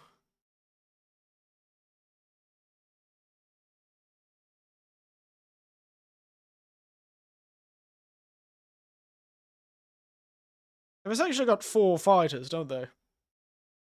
I'm sure it'll be fine.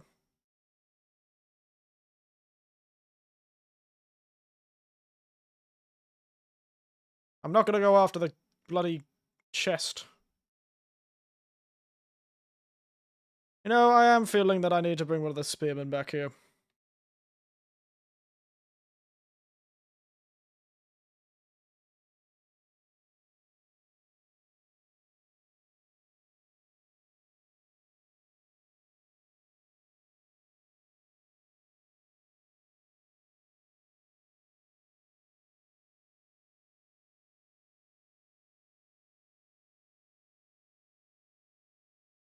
Come on, lad.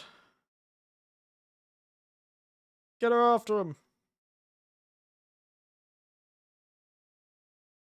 Get after him. Sorry, that was a bit strange. Somebody try and call me? Oh,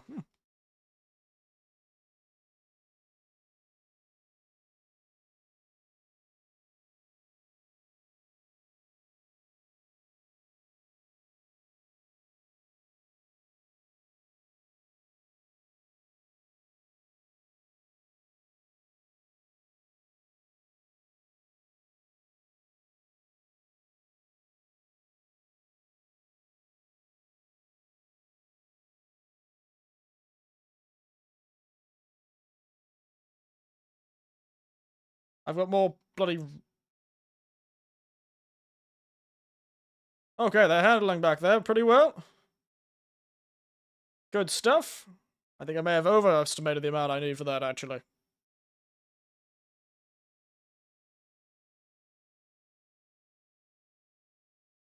We'll pull those idiots back for now.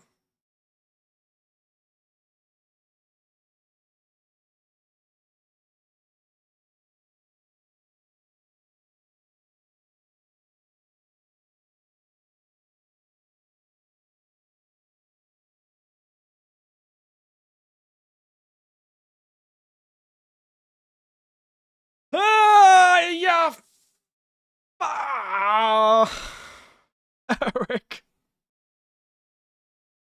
Eric, you're an idiot.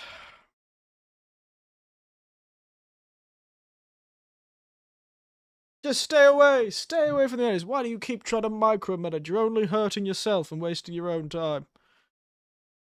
Oh my goodness. That's awful.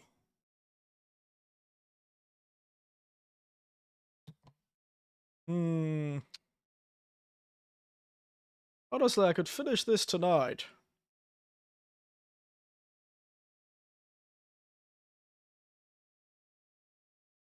That's so frustrating. The last night, again. Such a waste of time.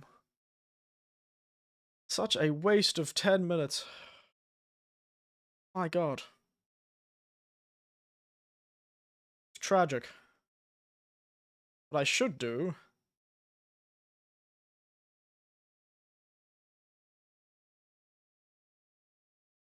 use that, so I won't even be tempted to do it.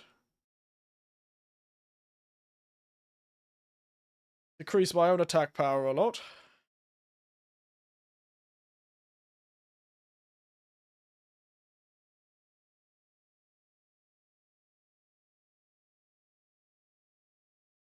Instead of that move... maybe, the defensive one.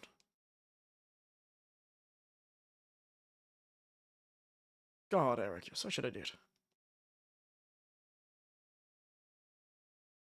Oh, I got an achievement. Upgrading all the rolls. There you go, rat boy. Everyone's now fully upgraded. Very nice.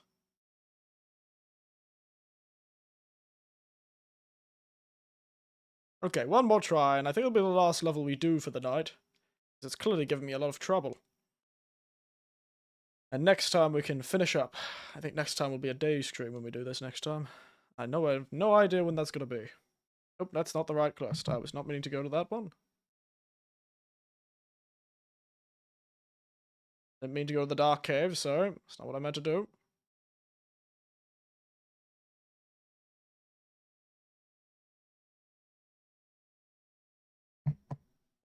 Meant to go to this one. To clear my head and stop me from being such an idiot, I am going to quickly run and fulfill some responsibilities upon the porcelain throne.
And I'm back! Oh my goodness, I cannot believe how annoyed I am that I screwed this up. Probably all the wine I've been drinking. It's making me decision make badly.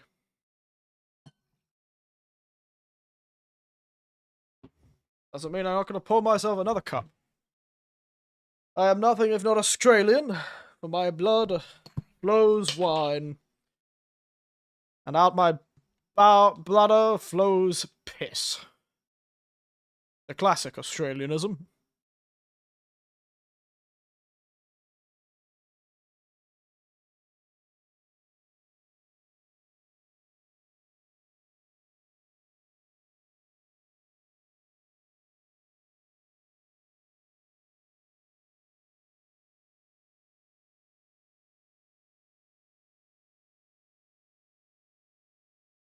Out to zero.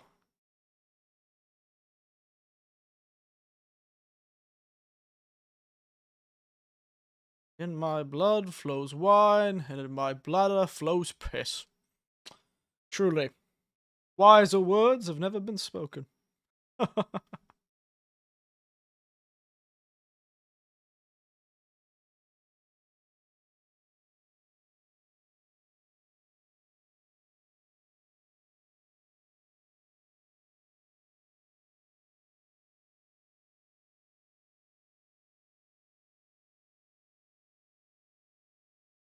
Get that repaired over there.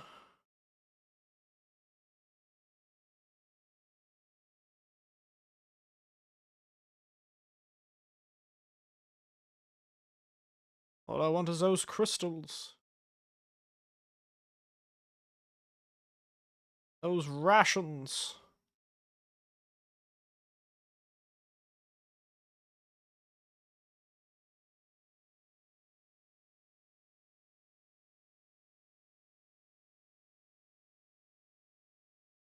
Those crystals and those rations will find themselves much of use in my foolish strategies. Some would call them genius strategies. Not me. I wouldn't call them genius strategies. I'd call them the inane ramblings of a madman, but, you know, what can we do?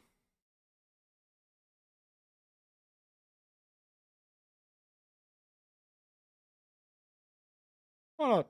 Make the big gate. Not really much else use of here.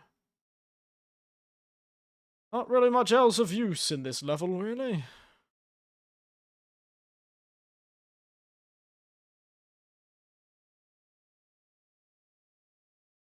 Right. Keystone of our strategy. Sumo. Gunner.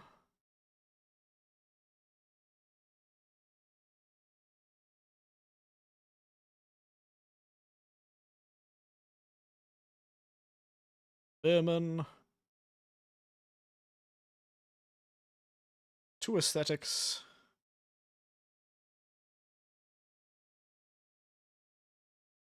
One spearman here. One spearman here. One aesthetic here. Aesthetic here. Alright, another gunner, as always. Second gunner.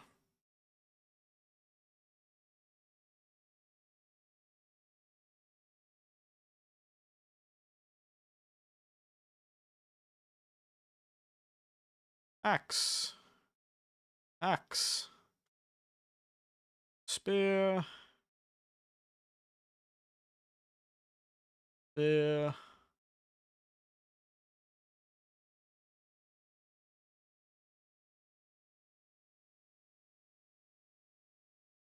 Why not? A healer. She ever gets the chance to do it.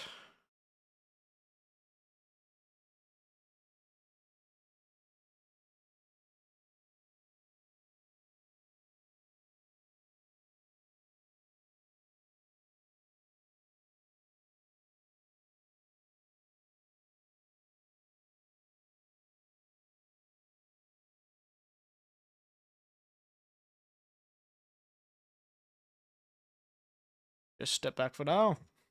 Hide with me. Stay with me. Ooh, da da da da da da da da. Da da da da da da da da.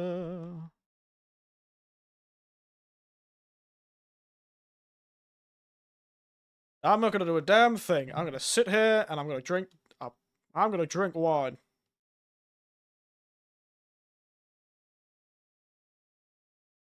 I ain't touching this damn controller.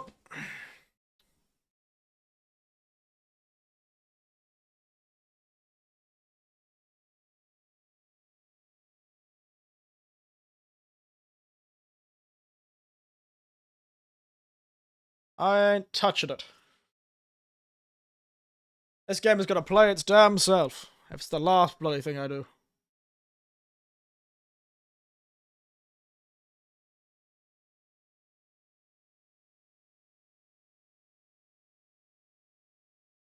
I will use this ability, actually. Makes my allies have more defense and be invincible to staggers.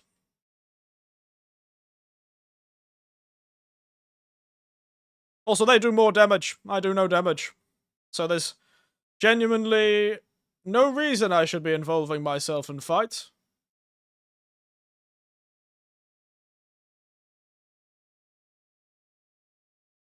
Oh no, that would be the worst person to...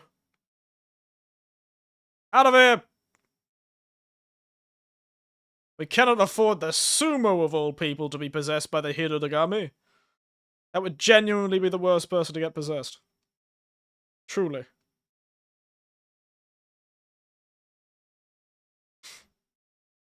Problem about melee units is they always drift. There's a sort of melee unit drift that happens. It's a real annoyance.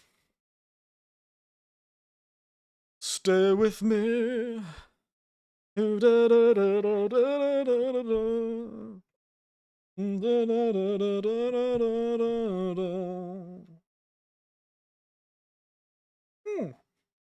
never realised they came from the second gate that's over there.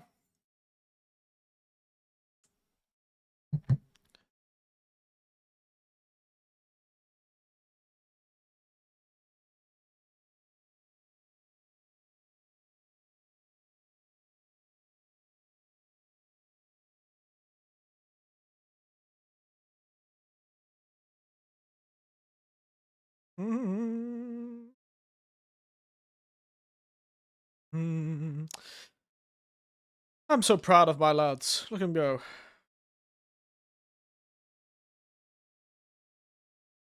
Look at him go. Such good lads.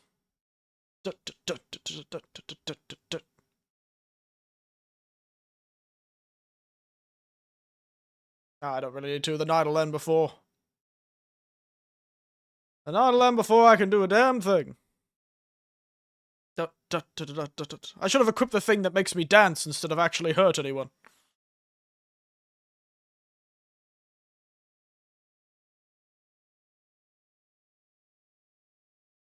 Also, the first time we did this, that we had one of those dancing dudes, but this time we haven't seen hide nor hair of him. Oh, here comes the day. Here comes the sun. Da -da -da -da. Here comes the sun. Thank you, walkers.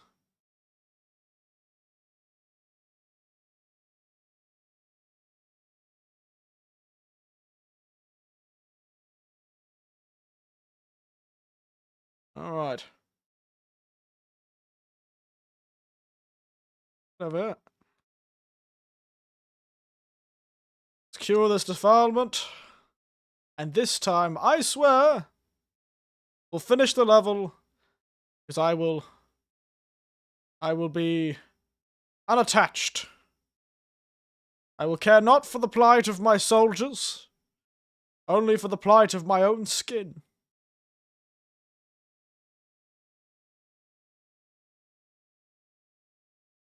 Though I fear if this game was more popular, I can only imagine the nightmarish challenge runs you could do in this game. Truly. Oh, because of slight delays, I realise we've only got a bit less time. Fascinating.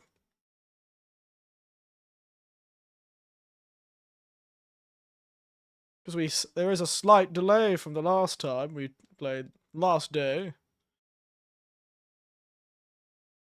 So we can't even hurt a rabbit.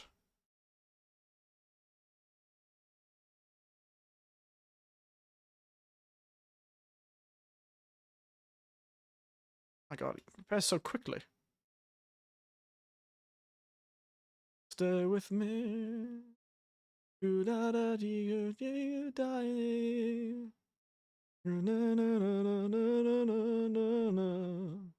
God, why is that stuck in my head?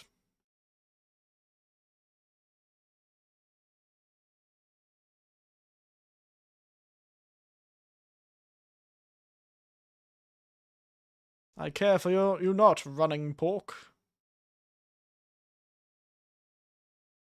Yeah, okay, we're halfway through. The nears have come through. I always know when I'm walking around the town and I hear the nears coming, that's when the night's coming. Or is that just the tinnitus stacking up again? Who knows? Probably both.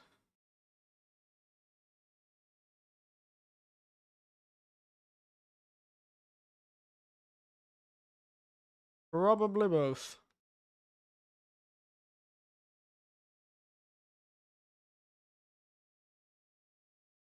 Alrighty, we'll make it in time. Alright. Let's do some organizing. Axe. Spear. Spear. Gun.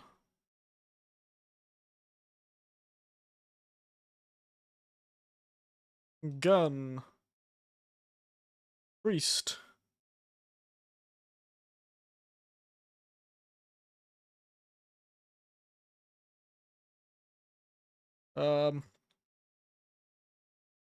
Now. Let's put the healer over here, actually.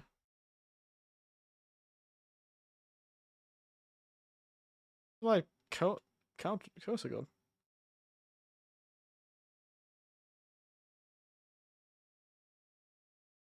At you lads. Might push you forward, actually. We might get you right next to the gate. That'll force the enemies to have to...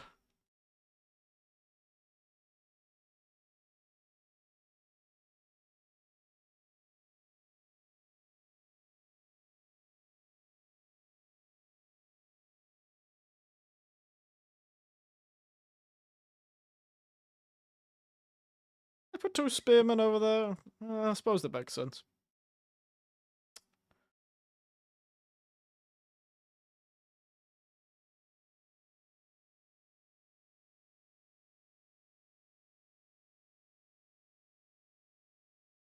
Alright, again.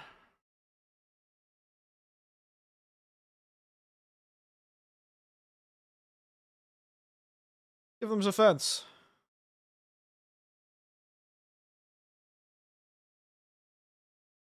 You guys will be more defended than you could ever dare hope to be. Once again. Let's stay back.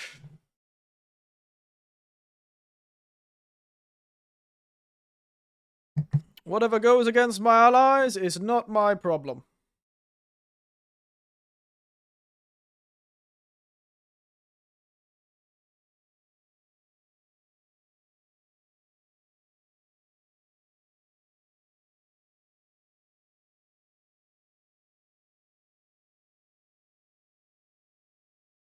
Good times.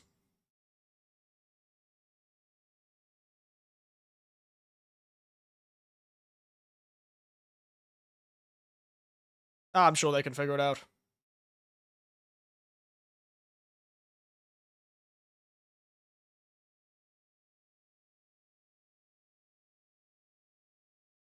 Woo! Woo!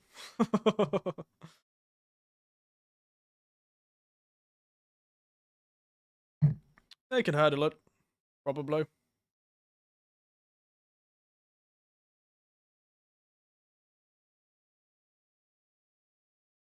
Man, he's a dodgy bastard, ain't he?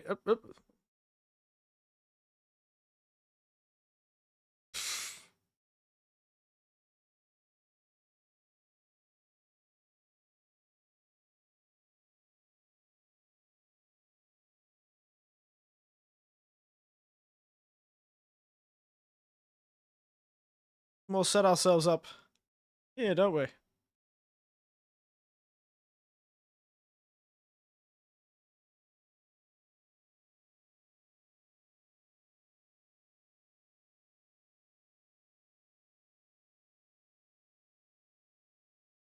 They seem to be coming from that way.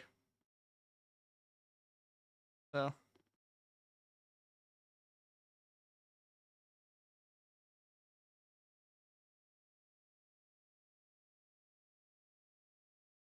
Alright. You have fun, lads, as always. I'm sure you can figure it out. Please figure it out. I swear to God, if you don't figure it out.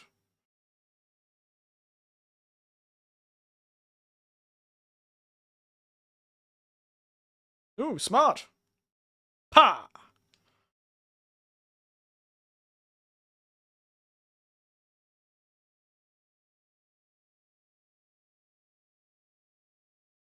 Oh, yep, I'm sorry. So, Eric, stay away. We're trying to finish that quest. Eric, stay the hell away. Ain't your fight. Ain't your horses, ain't your race. Except if you come invincible. Now it's my horse and my race.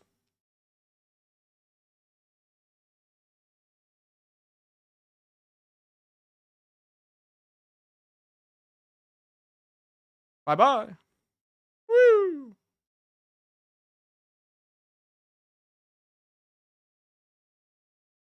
Oh,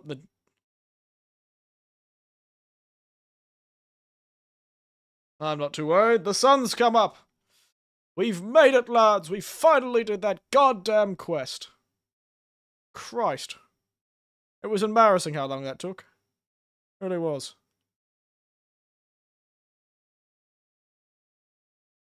Stay with me. I've got to listen to that again. It's stuck in my head. Good old song, that one. Good old city pop.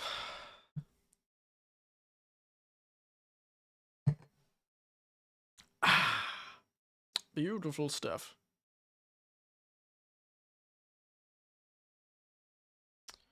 Beautiful stuff.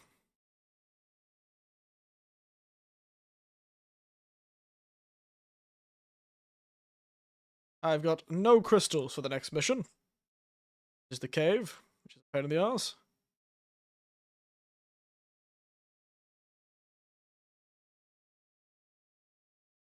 Because I've been so passive, I haven't been collecting any of the crystals that you normally would get by defeating all the enemies. Which means next level I'm gonna be in a real tough spot. Oh, well, it's probably fine. Finally! We win! Wow. Alright, didn't expect we get one more stream out of this.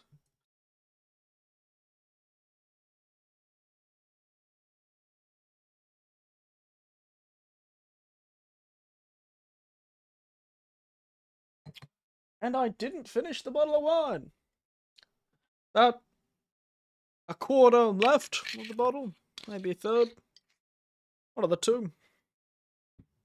There you go. Finally. So, has not received any damage. Okay, so next time. Wind Caves. Village. Final fight. It'll be good if the next one is a day stream. That'll give us a lot more time.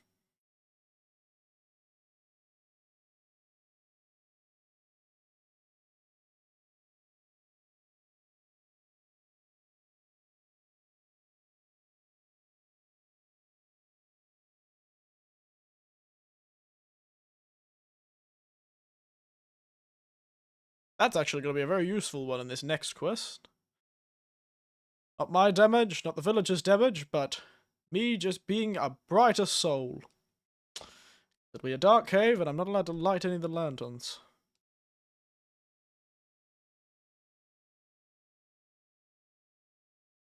So that might be useful. The ward's always useful. Alright, so I've only got myself to upgrade, it seems. There you go. Alright, we'll leave that for next time. Otherwise, another wonderfully played game. We'll jump to the main menu. There you go. Another good night.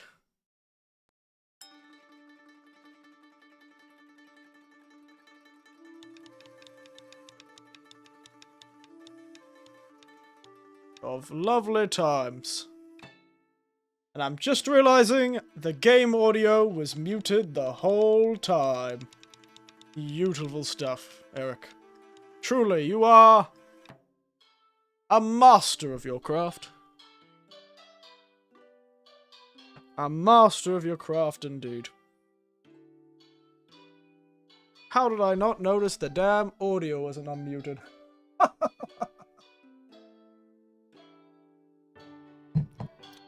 Alrighty then, lads. So, we'll be finishing up there, as always. Not as always, this is fairly unusual to have 2 night streams in a row. But, you know, you can't complain. Considering I just had the game audio quiet for a whole stream. That's even worse. It's a good thing I talk so much. Otherwise it would be a real awkward lead of silence without any of the game audio. Christ almighty. Why am I frozen? Did my camera crash at some point? No, it's still working. Wonderful. God. The red wine.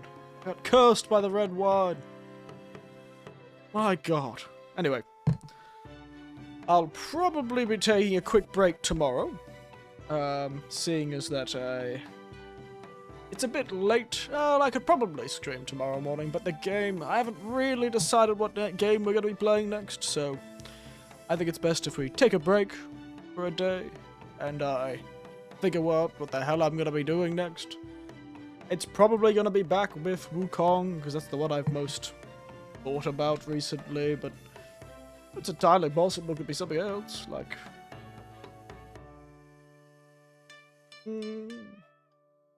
Maybe I'll finally getting around to that, next Deus Ex game. Maybe finally play those, you know, original Doom, original Doom and original Wolfenstein. That's something one of the people I've been watching us, one of the audience members, which is me to play. Alan Wake 2 is another one I want to play. I don't know what it's available on. What is available? Is it available on the PlayStation? Because if it is, I might do it there. Alan Wake 2.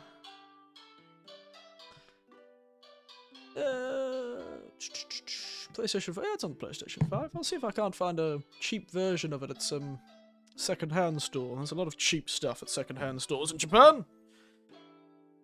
Oh, another thing I'd want to do. Actually, with all this, like, action horror, I just want to go back to playing, I want to play maybe a stream of a classic horror. So maybe we'll do that. Another stream. Oh, I'm almost out of wine. Be the last glass for the night. Who knows? As with all things, it's a mystery. If you really want me to play a game, though, everyone, pester me on the Discord. That's probably the best way to get me. The link of it's in the description. It's not a real link. You have to put the description. Yeah, it's YouTube stopped me from using links for some reason. Apparently, I'm untrustworthy.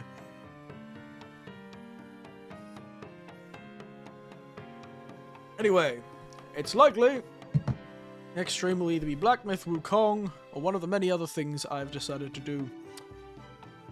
But for now it is 9:30, and I do not want to annoy my neighbours too much with my boisterous, whiny voice. You could say, my whiny voice. It's because I've been drinking wine. Like every middle-aged Australian woman from North Queensland. Walks into her and goes, "Where's the wine, Kathy?" What they all sound like. I don't know what that is with drinking wine and sounding exactly like that. Where's the wine? Barely open their mouths and absolutely murder the vowels in their words. Anyway, enough of me rambling. I need to rush off. Head to bed, probably. I'll see everyone in approximately a day and a half, or 2 days. I'm sure by that then, I would have decided what we're doing next. Wouldn't hold my breath, though. But as always, thank you all for watching, and good night, sleep tight, and don't let your own stupidity bite. Or the wine.